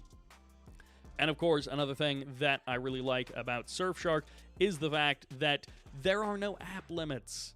So there are an unlimited number of apps. Occasionally, I do need a VPN for troubleshooting something. If you guys are like me, then you provide tech support to maybe your parents or maybe your in-laws. And occasionally, you need to do something that requires a VPN. And it's like, it's so nice to be able to install Surfshark, to be able to log in, and I don't have to worry about like unlogging another account or running into notifications that tell me that, oh, you've got too many devices running. So sometimes when troubleshooting, you need a VPN, and Surfshark makes that easy with unlimited number of apps.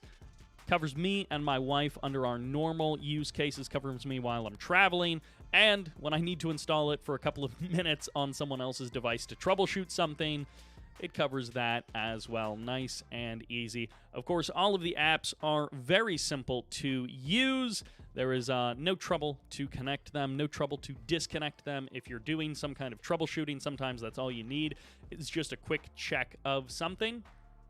But with 24/7 customer support and a 30-day money-back guarantee, it's kind of a no-brainer to try Surfshark with my code Sybert. That'll get you 83% off a 24-month plan and 3 months extra. You can scan the code that is on screen, or you can go to the link surfshark.deals/Sybert, and if needed, enter my code Sybert to check that out. We have a 2v2v2 to get into.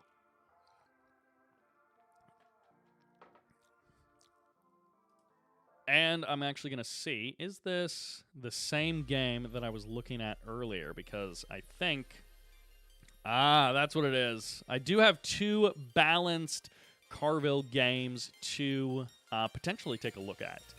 And let's see if this is the one I was thinking of. So, another cool feature of this app. You guys are going to get to see it here in this game. All right, let's see.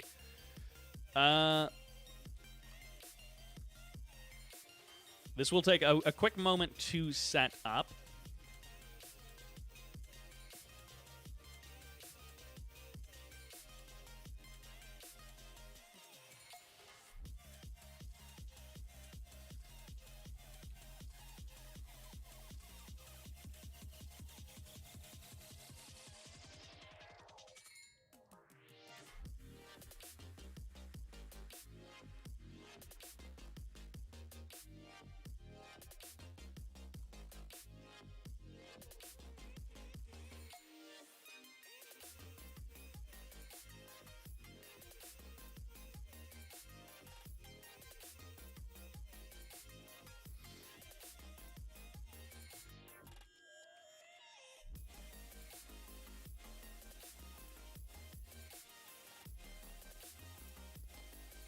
All right, we will see if this worked.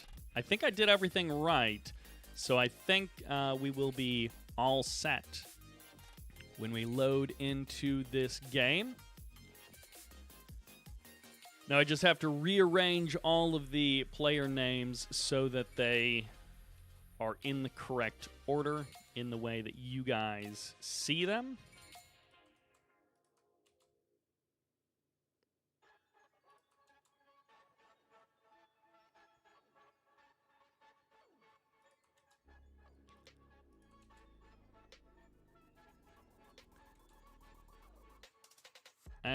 and...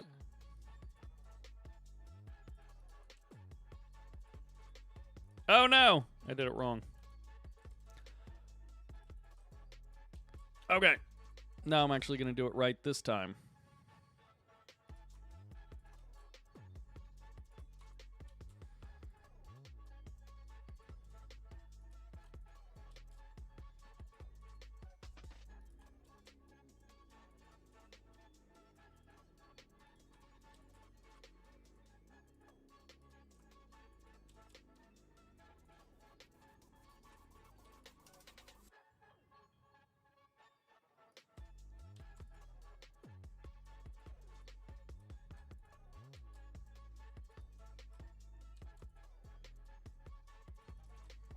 All right. I think I've done it correctly.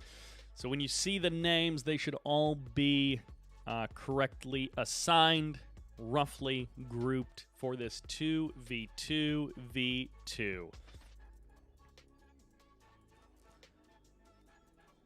All right, ladies and gentlemen, welcome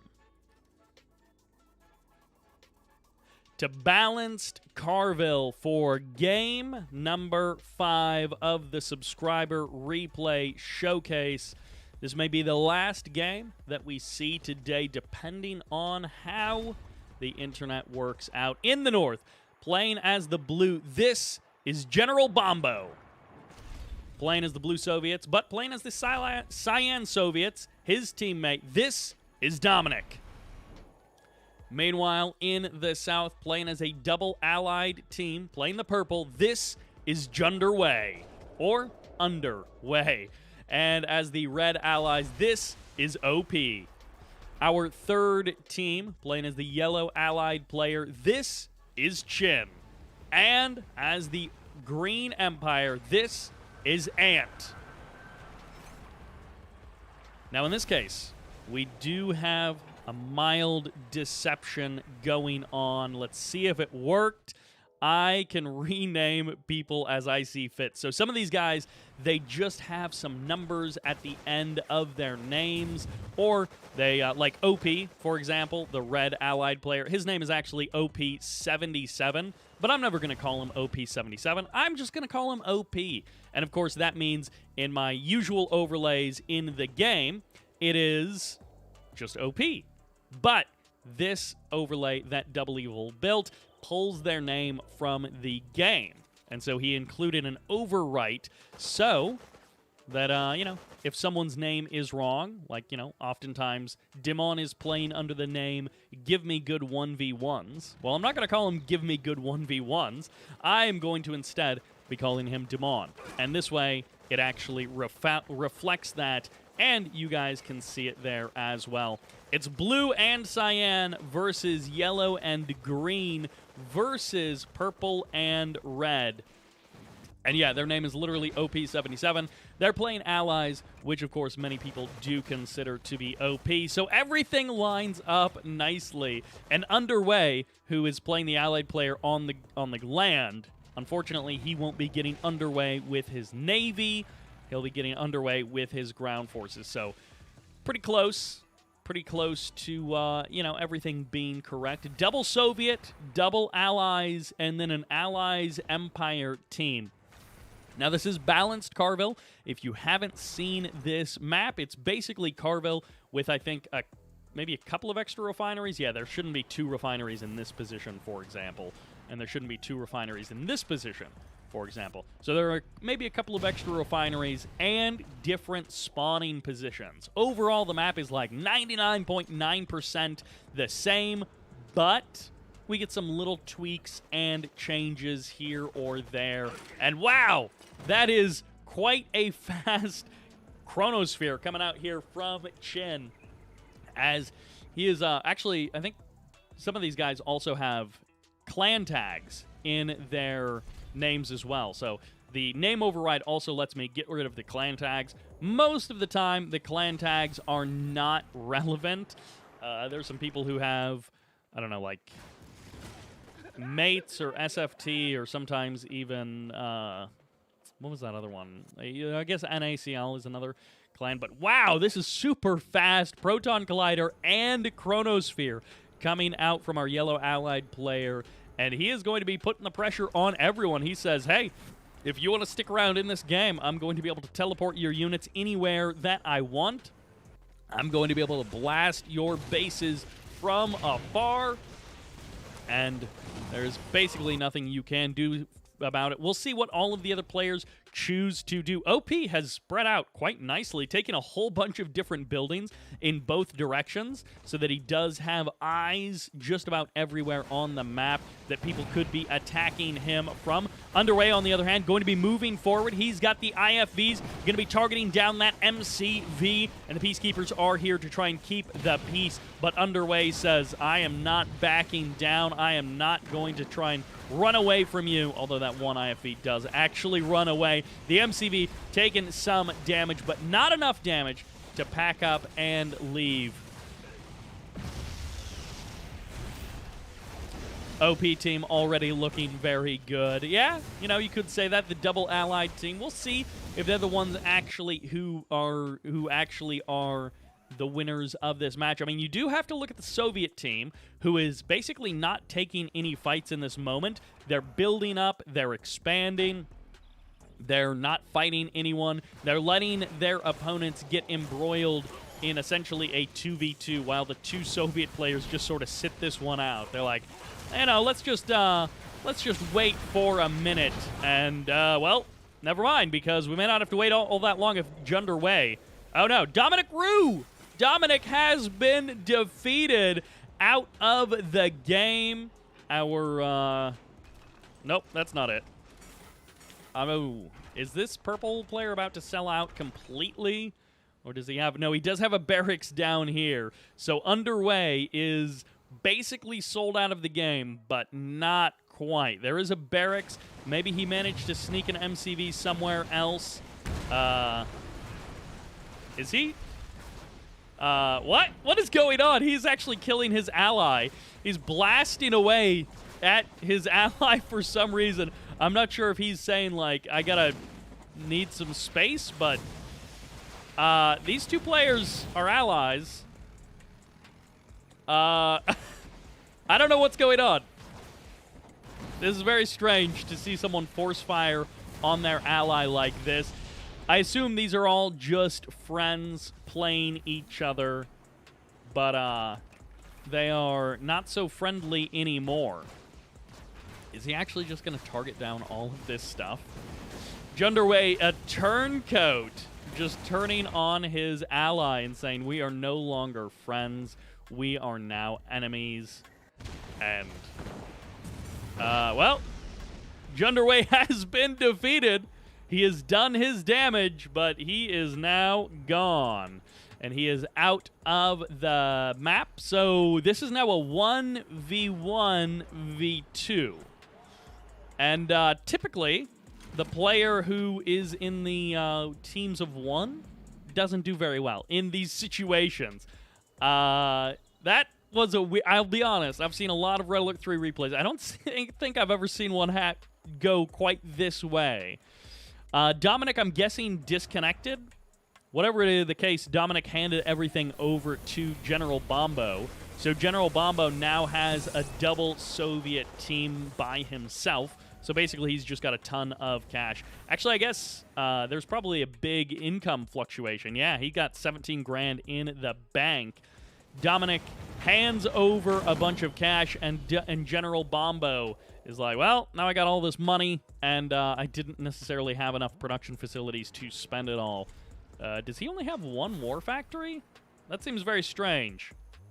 Two barracks and one war factory. That doesn't seem like enough production facilities if he just builds airfields. So help me. No, three? Does he have 3 barracks and 1 war factory? If so, that's a pretty funny combination. Oh! And Natasha gets chronosphered onto a super reactor. I mean, you can just kill Natasha regardless. But yeah. You don't actually have to chronosphere her into a building. And the first chronosphere does get utilized. No one has really taken much of this top side of the map. Dominic was trying to do that when he got disconnected or decided to leave the game or something, So GeneralBombo might be able to take these expansions quite quickly, and one of them has been taken by Ant, but not the other one. Only one expansion there for Ant. Decent number of Tengus, decent number of Tank Busters as well, and, well, GeneralBombo is starting to build the many, many Tengus. Wait a second. Yeah, there's a Veteran Academy. That's another change in the balanced version, in this particular balanced version of Carville. There is a Veteran Academy in the corner, so this guy is going to get free Vet 1 on his units. Okay, this is still an Oiled Eric in that corner. That didn't change, just the one in the top left-hand corner. Chin moving forward. This is Spectrum Towers getting deployed. This might be a double MCV or a multi-MCV play. It could be triple MCV or something. But Proton Collider is ready to go. Could be used to clear out this Soviet base, and indeed it is. Super Reactor Tier 3 all taking a lot of damage. And, well, that's a big chunk out of GeneralBombo, but it's not the end of the world for him. Tesla Coils could be attacking the MCV. They might just be waiting for any kind of base defense to get deployed so that they get that first shot off as early as possible. Oh, and the Spectrum Tower actually gets deployed in a spot where the Tesla Coils cannot actually reach it.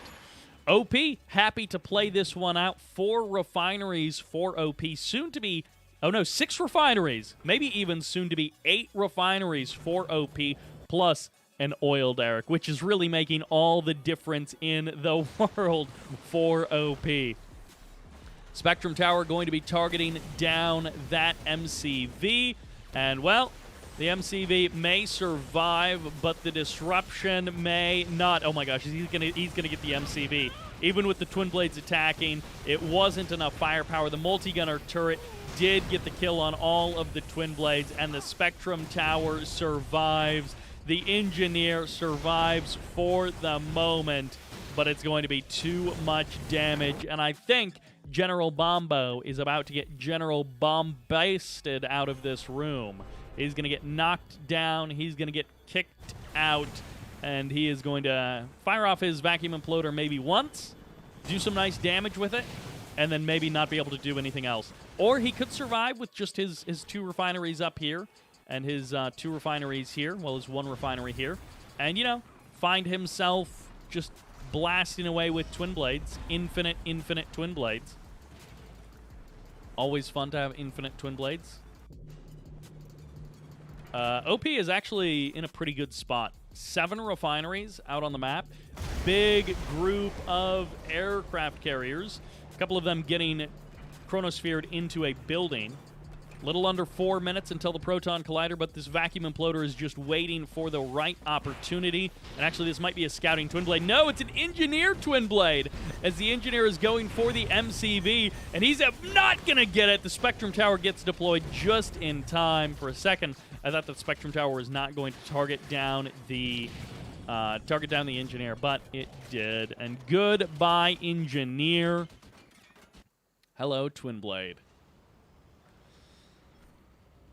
It is OP versus GeneralBombo versus Ant and Chin together. The only team of 2.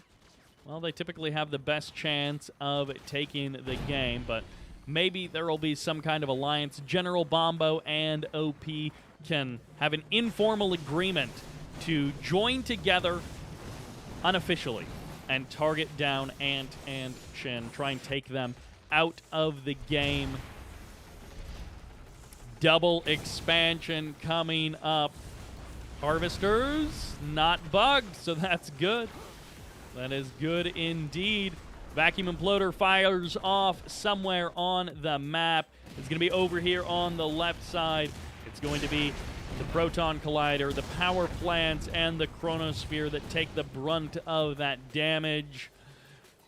Well, Proton Collider and the Chronosphere do survive, of course, and not enough power plants were taken down to send them into low power mode. Unfortunately for GeneralBombo, that wasn't the big win that he was necessarily hoping it would be. Aircraft carriers and assault destroyers in the south just blasting through anything that is near them. Ant, I don't know. Ant feels like maybe he could be doing a little bit more. Maybe he just lost his entire army, though. It looks like he did indeed just lose his entire army in the south.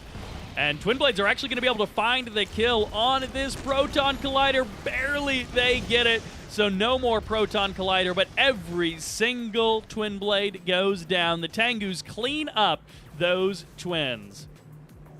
Goodbye, Twin Blades. And now that GeneralBombo has actually gone into the quad digits, there's enough room because his ally left. Because Dominic left the game, GeneralBombo has room for his plus size power distribution there. As, I guess Shin also is into the quad digits, but it's just being covered up by the other player. So, again, some things we will work on. It's going to be mass Twin Blades. GeneralBombo is doing it with mass Twin Blades. Is he? Is he really? Chronosphere ready once again. Twin Blades are going to turn their attention to those multi-gunner turrets. And, well, they will be able to clean up a number of the multi-gunner turrets. They won't necessarily get them all. Spectrum Tower gets built. Wait, I just realized, is Chin only building turrets? Is this guy doing some kind of buildings-only challenge? I just realized I haven't really seen many units from him. He's Chronosphered his units his opponent's units a decent amount, but I feel like Shin is only going for buildings. He is doing turrets only as apparently his build style. And I imagine he has a lot of cash in the bank, unless he's gone a bunch. Yeah, he's got, oh wow, everyone is floating a huge amount except for Ant. Ant is the only player who's spending all of their cash. Everyone else is just floating like 10,000+ in the bank. But when you've only got one MCV and you've got this many refineries, you can't spend it all on turrets. They don't build fast enough. Multi-gunner turrets take 20 seconds to build, which, I mean, that's a good amount of time to build, but it's just 800 credits spread out of 20 seconds is not going to be using all of the money that you have at your disposal. Another Spectrum Tower gets deployed. Aircraft carrier almost pays the price for it, but OP's aircraft carriers will not be stopped. Imperial Warriors making their way to the front line. The MCV not under threat, but the War Factory does get taken down. So Ant is building only infantry. No, he's got Tengus. He's got a couple of Tengus, but it's almost mass infantry and then strikers and Tengus. Shin is only building buildings. It kind of seems like these guys this is like a group of friends. They're kind of playing this one out, being goofballs. They're not taking it too seriously. They're just having fun because this allied player, he's gone Chronosphere, he's gone Proton Collider, and that is the most attacking he has really done. I mean, he's done this defensive turret thing. I guess he did kind of, this was offensive turrets over here. Yeah, he did some offensive turrets. But it has been triple MCV mass turrets, apparently, for our yellow allied player. Hammer tanks moving in on the Chronosphere. Did they just roll in? Yeah, these hammer tanks just drove in from the north because there is nothing there to stop them. Power plants get taken down, and not enough to send them into low power mode. Once again, this allied player is prepped for all of these attacks. More than enough power plants to withstand them. Keep all of these multi-gunner turrets online, which that is a fight that you will lose. Just multi-gunner turrets trying to take down aircraft carrier drones. Not really something that is going to work out very well for the multi-gunner turret player.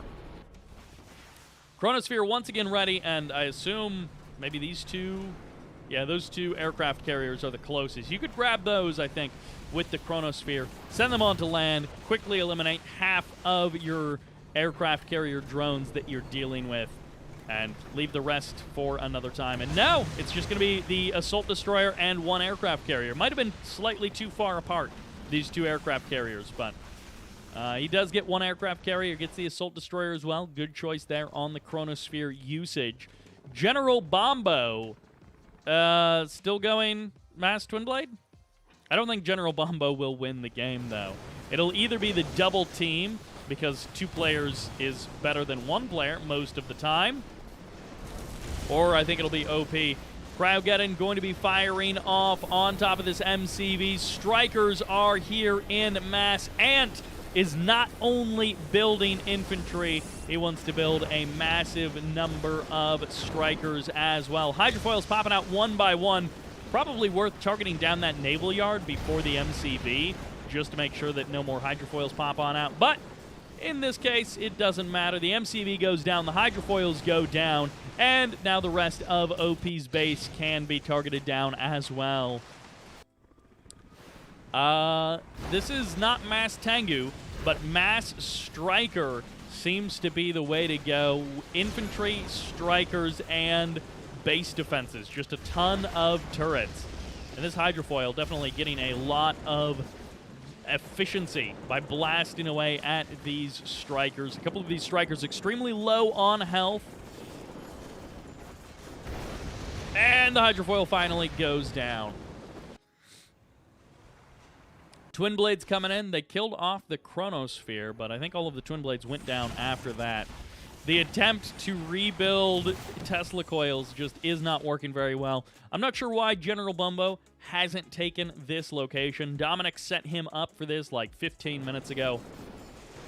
And GeneralBombo just has not taken those refineries. Maybe there was some kind of agreement made between all of these players. No expansions to the top left. And Ant just kind of cheated a little bit here with this one refinery, but oh well. Strikers will take down building after building after building, but eventually the strikers will all go down. I will get the IFV, barely, as the last 2 strikers crash to the ground. The IFV does die as well. Yeah, he didn't get the refinery, but he got the IFV. Mr. T is wanting him to go for the refinery. That probably would have been the better play. Get the refinery instead of changing targets for the IFV. OP. Does he actually have an MCV? OP might have lost his MCV, might have lost his war factory as well, and naval yard, so he's only got the airfield. Yeah, ton of cash and no way to spend it. And I think at this point, it is probably going to be a pretty certain thing. Oh, Proton Collider fires off up here.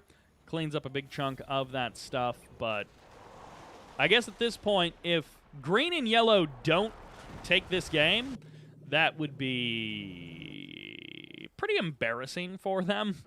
I think it would be pretty bad if anyone else managed to take this game. GeneralBombo built 2 MCVs, but is not really doing anything with them. I'm guessing, was the plan mass Tesla coil? Because this might have been one of those games where they're all in voice chat, so they're all talking, and he's like, you're going to go mass turrets. Well, I'm going to go mass turrets. And then he builds the 2 MCVs, but then he doesn't actually do anything with them. And truly, this one did nothing at all. That MCV just died waiting.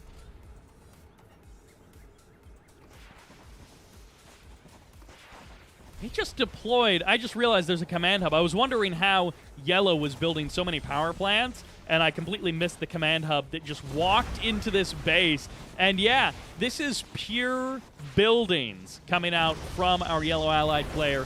So Ant doing his own almost like mono battles. It's like he only builds 1 unit at a time. He started out with like mass infantry, and then he switched to a bunch of tangus, and then he built a bunch of strikers, and then he built a bunch of tank busters, and it's like he only uses 1 unit at a time.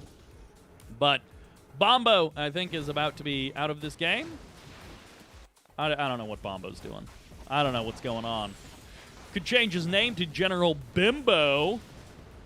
But yeah, GeneralBombo, not really hanging out too much in this game. Built some Twin Blades, got some kills with the Twin Blades, but other than that, didn't do a whole lot. One player can only build aircraft, which I guess means he could build 1 million cryocopters. OP has the command hub. Oh, he's building and selling command hubs to get peacekeepers. But you can get the command hub, get up to at least tier 2 so you can get cryocopters. I don't know that you have any reason to go beyond tier 2. But you get up the cryocopters. Toxins.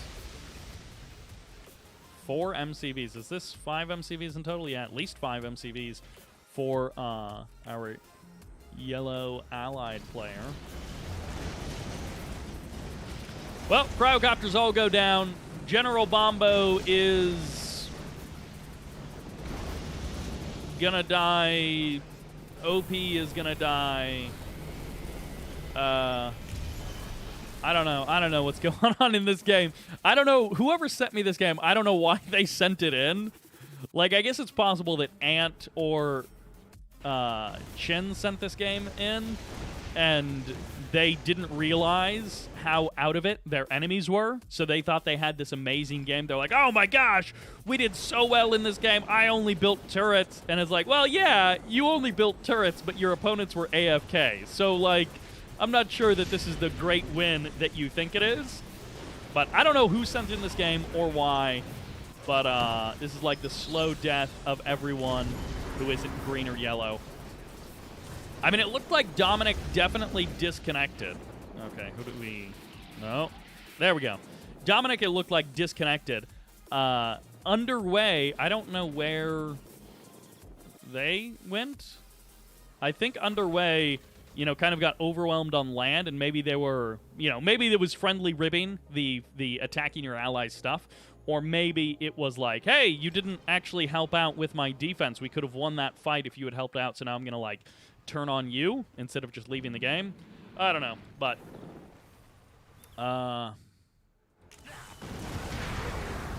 Spectrum towers are going to blow all this stuff up, but, like, okay. Yay! What? Is General... Yeah, I mean, did GeneralBombo, like, alt-tab and is just watching YouTube videos? Truly, what is going on in this game? Also, where's his last building? How many buildings does he have? GeneralBombo has 0. He should have at least 1. Does the Veteran Academy count? Is there something bugged about this... What is going on? Is there something bugged about this map?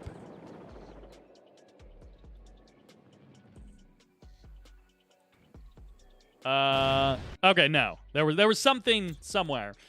Maybe a command hub doesn't count as a building or something, but that will do it for that 2v2v2, and we have ourselves, I think, one more 3v3 that we can get to. We'll see if the stream starts crashing. We've made it past the 2-hour mark. We have 0 dropped frames, so I think we're good. Now we just need to set up. I think this is a 3v3. Yes, okay, this is a 3v3. Let's see. How do we try and set this? Yeah, all right, Double Evil also doesn't know what was going on with the 0 building count at the end. I think it might have been a command hub. That would be something we'll have to check into, is do command hubs count as buildings or not? It is possible that they don't count as buildings in the counter. I think Double Evil said something about that the building count will go to -1 if you pack up your MCV, or that might have been a different building count. But it's, you know, there's some weird things that happens. It's like packing up your MCV, that counts as subtracting a building because you had 1, but then you can somehow end up with negative, like, buildings created. But obviously that only matters at the very, very beginning of the game. And we are beyond the games that I have prepped. So now we are into the danger zone of me just having to fill time. But, like, hey, if the stream isn't crashing, I think we can get in one more game before I have to go to work, so...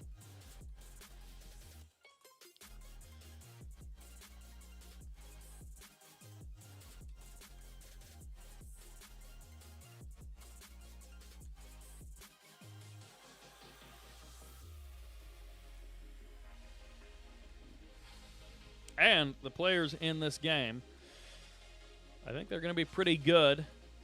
We've got some names that I recognize, although now I'm wondering, like, have I already seen this game? I maybe have already cast this one and just 2 people sent it in. We will try.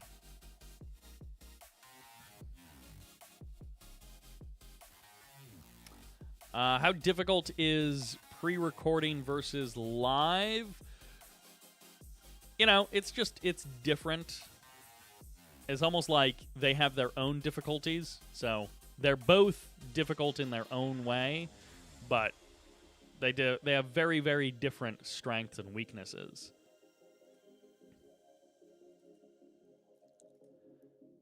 But it is a lot faster to do stuff live than to pre-record because there's no render times. But of course, then the videos are only 1080p. There's no there's no interpolation for like 60 FPS, so it's just running at 30. It doesn't look as good. The bitrate is a lot lower, so even the 1080p looks worse than if it was a pre-recorded 1080p. Oh, I need to clear out. I need to clear out all of the... I need to clear out all of the names from the last game because obviously these players have different names, so we don't want them to have the same names from the last game.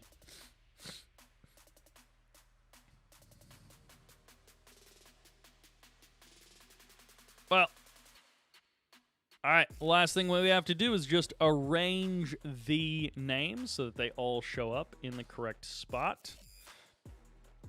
So that it'll be top versus bottom again.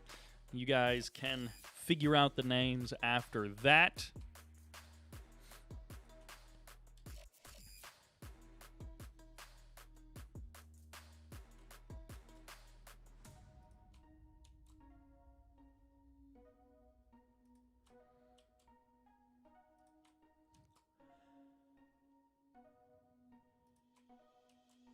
Yeah, I feel like I'm almost certain that I've seen this game before.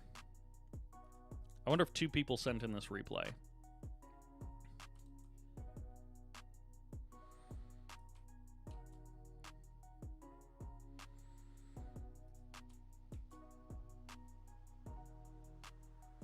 Uh-oh.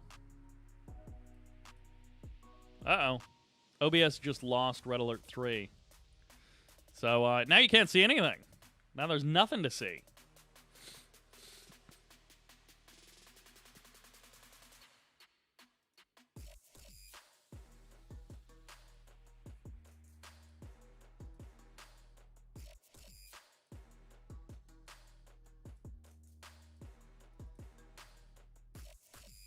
Okay, that's very weird. Yeah. OBS just is not showing Red Alert 3. Okay, I got it back. That was super weird. I don't know why, but OBS just, like, lost the hook on Red Alert 3, and... yeah. Okay.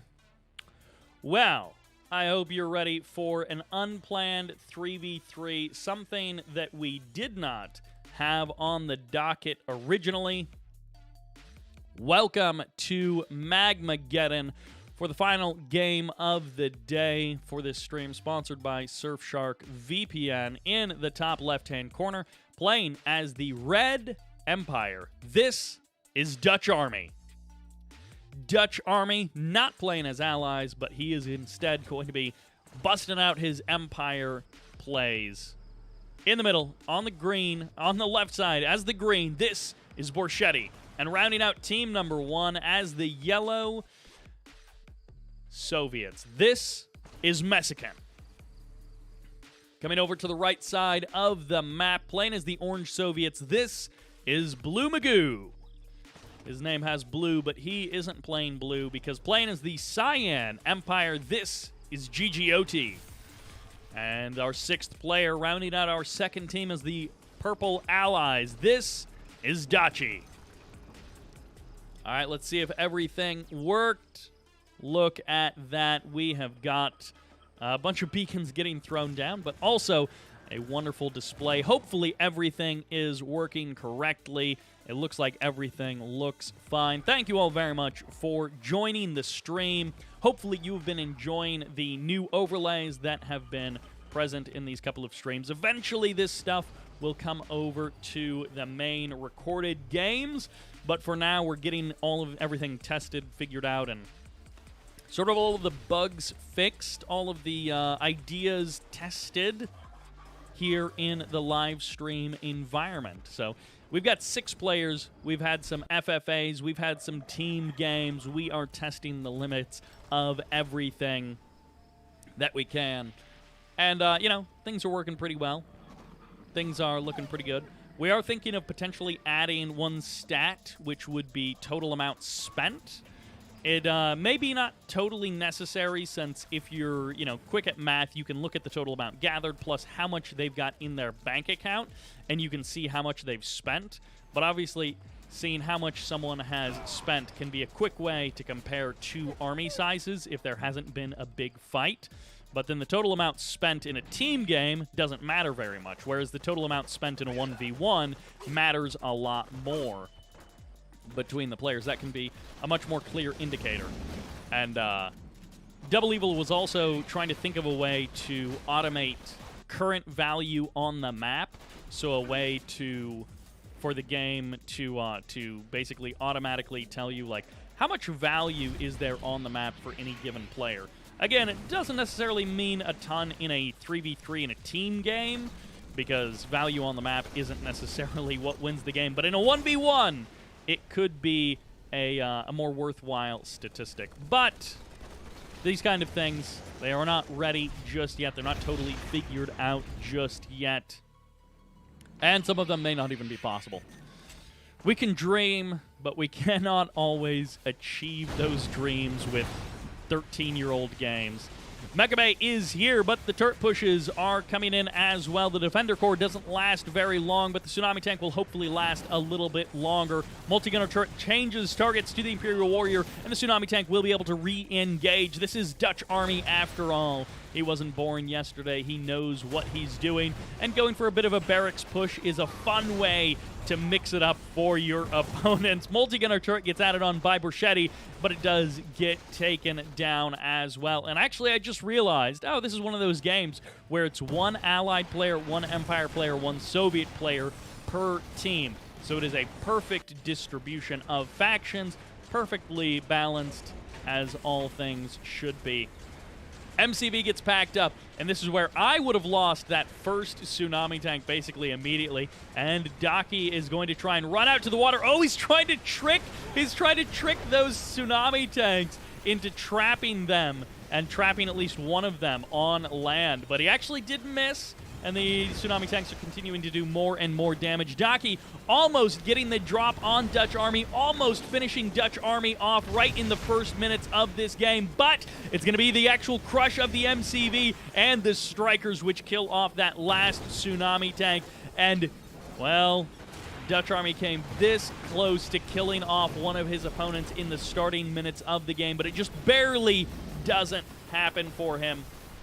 Hammer Tanks and Bullfrogs showing up from bluesmagoos in the base of Borshetti and going to be taking down these units, even trying to kill off the Vindicators on the deck. The Vindicators get a couple of more bombs out before the Vindicators go down, but it'll be the Strikers from DutchArmy that kill off these attacking forces.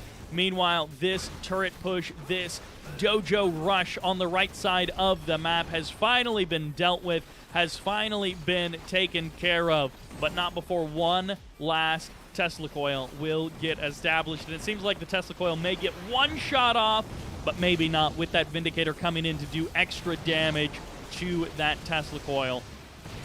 Toxins will get dropped on the Harvester, going to be forcing that Harvester off the line. GGOT going to be taking an expansion as his strikers, his Tengus have been doing a ton of work in the north trying to defend his ally. Just like in the other team game that we saw today, the team play has been pretty much impeccable.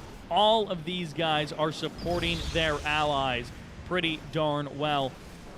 Strikers coming in, but Apollos as well. Borshetti going to be joining his Empire allies with his own Apollos to help them out. Meanwhile, DutchArmy continues the attack, almost never stopping, as Dachi has rarely had a moment to breathe in this game. Tsunami tanks, Tesla coils, dojos, everything being thrown at him, and he just has to weather the storm again and again with the help of his friends.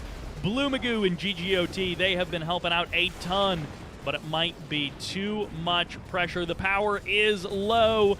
The tsunamis are here, the strikers as well. And, well, it seems like GGOT says, no, don't worry, I'm going to go for a cross map. We're just going to stab this guy in the back while he is across the map killing our ally.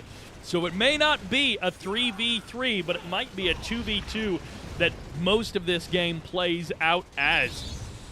GGOT finds the MCV. He's going to find the War Factory as well, and there's almost no way for DutchArmy to stop this. I think he turned his forces around, but it may have been a little bit too late. This War Factory is going to go down. His strikers may get the kills on everything else, but he doesn't have a naval yard out on the map, and I don't think he snuck anything else out onto the map. He was playing a pretty lean number of buildings, and now DutchArmy is basically out of the game. He can produce no more. What you see is what you get. He can build a bunch of harvesters, switch them over to guns, and he can micro to his heart's content with what units he has, but he just gives away one of his Tsunami tanks' guns to these hammer tanks. And Bluesmagoos, all the way from the very, very bottom edge of the map, shows up with hammer tanks, shows up with bullfrogs to take the fight to DutchArmy in the northern corner of the map. Harvester spam is what we hope to see, but I don't think it will win the day for DutchArmy. GGOT keeping the fight rolling here in the middle of the map. Dachi is going to have a minute to breathe as he has taken so much damage, but he's still alive. He's starting to re-expand to his main base, and he managed to keep that MCV alive. It was so close to death. It was so close to being eliminated, and suddenly DutchArmy's problems would have been solved if he had been able to kill off that MCV earlier in the game when he had it almost in his clutches. And now the MCV is going to have to run, and he actually just got the rocket pods upgrade as well. So now these strikers are going to be doing extra bonus damage. They're heroic as well, so they are absolutely tearing through this MCV. That MCV is not going to make it. Dachi did not actually get out a production facility. He also only has, oh wait, no, it's 2 power plants. The armor facility. The War Factory in his ally's base is going to allow Dachi to come back in this game. He may actually lose both of these refineries, but no, it looks like everything from... No, okay. The 2 strikers escaped to the north side of the map, so DutchArmy is still technically in this. I'm not sure how much he's going to be able to do with only 2 strikers, but he isn't going to be able to participate in this fight here. This is GGOT and Bluesmagoos taking the fight to Messican and Borshetti, trying to knock them out of the middle of the map. Tengu's going to be getting torn apart by those Apollos as Borshetti brings fresh Vindicators to the front line to try and deal with these Tsunami tanks.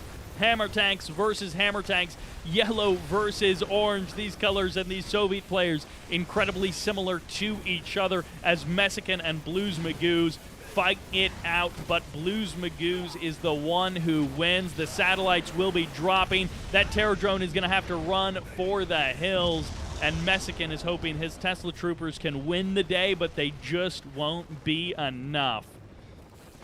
Cryocopters coming to the front line. Harvester's on the move. He's going for the Harvester play. The MCV must be back. I think the MCV is... Yeah, there it is. Okay. The MCV is back online. It takes a minute to get it out. $5,000 down the drain, but you can get that out. DutchArmy has been defeated. Let's see. Hey, there we go. He's off the board. He is no longer present in this game. He hands over what little he had, which is a couple of refineries. Not too bad. 3 refineries and an oil derrick. Not too bad indeed to Borshetti, who now is going to have a bit of a cash infusion. He's going to have lots of money to work with. Cryo shot going to be coming down. Refinery will be able to take the brunt of that. Harvester does get frozen, though. And no, the refinery wasn't able to survive that. The Vindicator goes down, but the crash misses! Oh, the crash barely misses as that Vindicator dies trying to return to home. And that crash could have been disastrous for Borshetti, as I'm pretty sure that was his Vindicator returning to home and would have crashed into his own refinery. Barely missing there. Cryocopters coming to the front line. Borshetti needs to kick it up into the next gear. Also, he needs to kill off this one Chopper VX so that DutchArmy's infrastructure doesn't go to waste. He wants to make sure that he can utilize all of those refineries for free. DutchArmy had those 3 refineries up and running. Had a bunch of power plants as well. Actually, those are Allied power plants. I'm not sure who built those. Probably Borshetti in the first place. I guess he is the only Allied player on that team. Athena Cannon blasting down the front line, but it is low power mode because of this one Striker VX bursting through all of those power plants. And unfortunately for Borshetti, the northern edge of the map is falling apart for him. Tengu's going to be assaulting every single cryocopter as the Tengus go for the transform and they go for the kill of the Athena cannons as well. Those Tengus blasting through cryocopters, finding some Athena cannons as well, getting a ton of value for GGOT.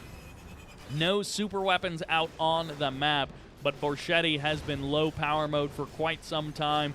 So even though he doesn't have any super late game options, his production is as slow as anything.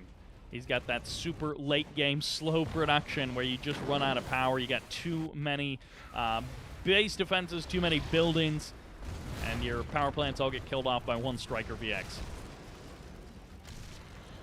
A couple of cryocopters, at least one, going down there. Satellites largely missing the army as Borshetti is able to pretty much dodge all of that. And the IFVs, well, they're not fast at killing buildings, but when they are just given lots of free time and lots of clear space, they're able to take down those buildings eventually. Borshetti's back door is getting busted wide open. He deploys a fresh multi-gunner turret, and it's not going to be helping him out all that much. This Striker, fully heroic, trying to do as much damage to that super reactor as he can, but one Striker takes a long time to kill off a super reactor. Cryogeddon fires off, but the Aegis shield will absorb and block pretty much all of it. Nice try, Dachi. You're trying to go for the Cryogeddon. He does actually get a couple of units frozen there, but not nearly as many as if the Aegis shield hadn't been popped. GGOT pushing the front line forward. Bluesmagoos as well, keeping those attacks coming. The combination of Empire and Soviet forces is maybe just too much for the team on the left side. One of these hammer tanks has stolen the Athena cannon weapon, and another one might just have been handed away. Double Athena cannon hammer tanks. A sight to see indeed, and that is now a double vet hammer tank. Earns himself double vet after killing off a fully heroic Athena. IFVs and Riptides from Dachi. It's not a lot, but it's just enough as Messican has been defeated. Which player was he? I don't know. He's one of these. There we go. We found him eventually. As all of the sources get refreshed there by OBS, and it is Borshetti against the world. Sells off the war factory and the barracks on the front line. He's like, I don't need any Soviet units. I don't want any Soviet units. I can do this with only Allied units. And I mean, in some sense he could, but I don't think he's going to be winning a 1v2 or a 1v3. I guess Dachi is kind of back up. One Mirage tank is apparently going to destroy everything that Dachi had. So, as I say, Dachi is back up. Wait, did Dachi... I feel like he could have expanded along the northern edge of the map pretty freely. But, all right. He's kind of back into it. He's got some cryocopters. He's got some multi-gunner turrets. Borshetti is apparently going to try and fight this one out against the world. He's got 2 fresh refineries down here, thanks to Messican, but unfortunately, due to these twin blades, they don't have any harvesters there. Oh, actually, 3 refineries. No working harvesters currently. Magmageddon fires off. Borshetti has that power within him, but it may not be enough to actually stop this army. Hammer tanks are here to defend against that mirage that gets shrunken down, and this is just a ton of Empire, a ton of Soviet units, and the cryocopters in the sky aren't helping very much either. And that will do it for our final game of the day. A pretty action-packed 3v3 from these guys. DutchArmy, bluesmagoos, GGOT, Borshetti, Messican, and Dachi, all putting up a good fight. DutchArmy almost winning it for his team, killing Dachi in the beginning, and then it came back to bite him as Dachi strikes back, or actually I think it was GGOT strikes back while DutchArmy is distracted trying to kill Dachi, and GGOT completely guts DutchArmy, and that starts the domino effect for the team on the right side. Big, huge thanks to Double Evil for all of the work he put into the overlay, into making this observing a little bit better for you guys. And that will be the end of the stream. Of course, also a huge thanks to Surfshark, who is the reason why I have been doing these streams. Their sponsorship has given me the extra time on some of these days where I wouldn't normally be able to do this. I wouldn't normally have the time or the ability, so big thanks to Surfshark. Of course, you can get 83% off and 3 extra months for free by going to surfshark.deals/Sybert. Anarivian? I don't know. Dang, I missed the stream. Well, don't worry. The VOD should be available basically immediately, and DVR is enabled here on YouTube, so you can just back up to the beginning. Little tip, first couple of games, pretty slow. Let's see. First 2 games? Yeah, first 2 games were pretty slow, and then the Burnt Out Paradise 2v2v2, which was the 3rd game we looked at today, got pretty crazy pretty quick. So if you're backing up this stream, if you're just tuning in, well, the VOD should be available basically immediately, and the VOD will have cool overlays. Thanks to Double Evil making that overlay work, making all of this stuff happen. And it's very cool to be having some of these features, even though it is 100,000 years after Red Alert 3 was remotely relevant in any way. It's still cool to have these features that we would have loved to have years and years ago, but that's all right. Double Evil has been putting a ton of work in behind the scenes, and I just cannot say thank you enough to him, but that will do it. I actually do have to go to work. I'm just going to work very, very late in the day for me, and that is okay in this instance. Big thank you to everyone for tuning in. And by the way, no ads on this video, no ads on the live stream or the VOD, and that's, of course, also a thank you to Surfshark VPN. So, no YouTube ads, no pre-rolls, nothing like that. Although if there are ads, please do let me know, because that means YouTube is running ads against my will, and I would like to know if that happens. They don't normally do that, but sometimes. And that will do it for this stream. That'll do it for these games. A good number of viewer-submitted replays today, but that will do it. Thank you all very much for watching, and this is Sybert signing out.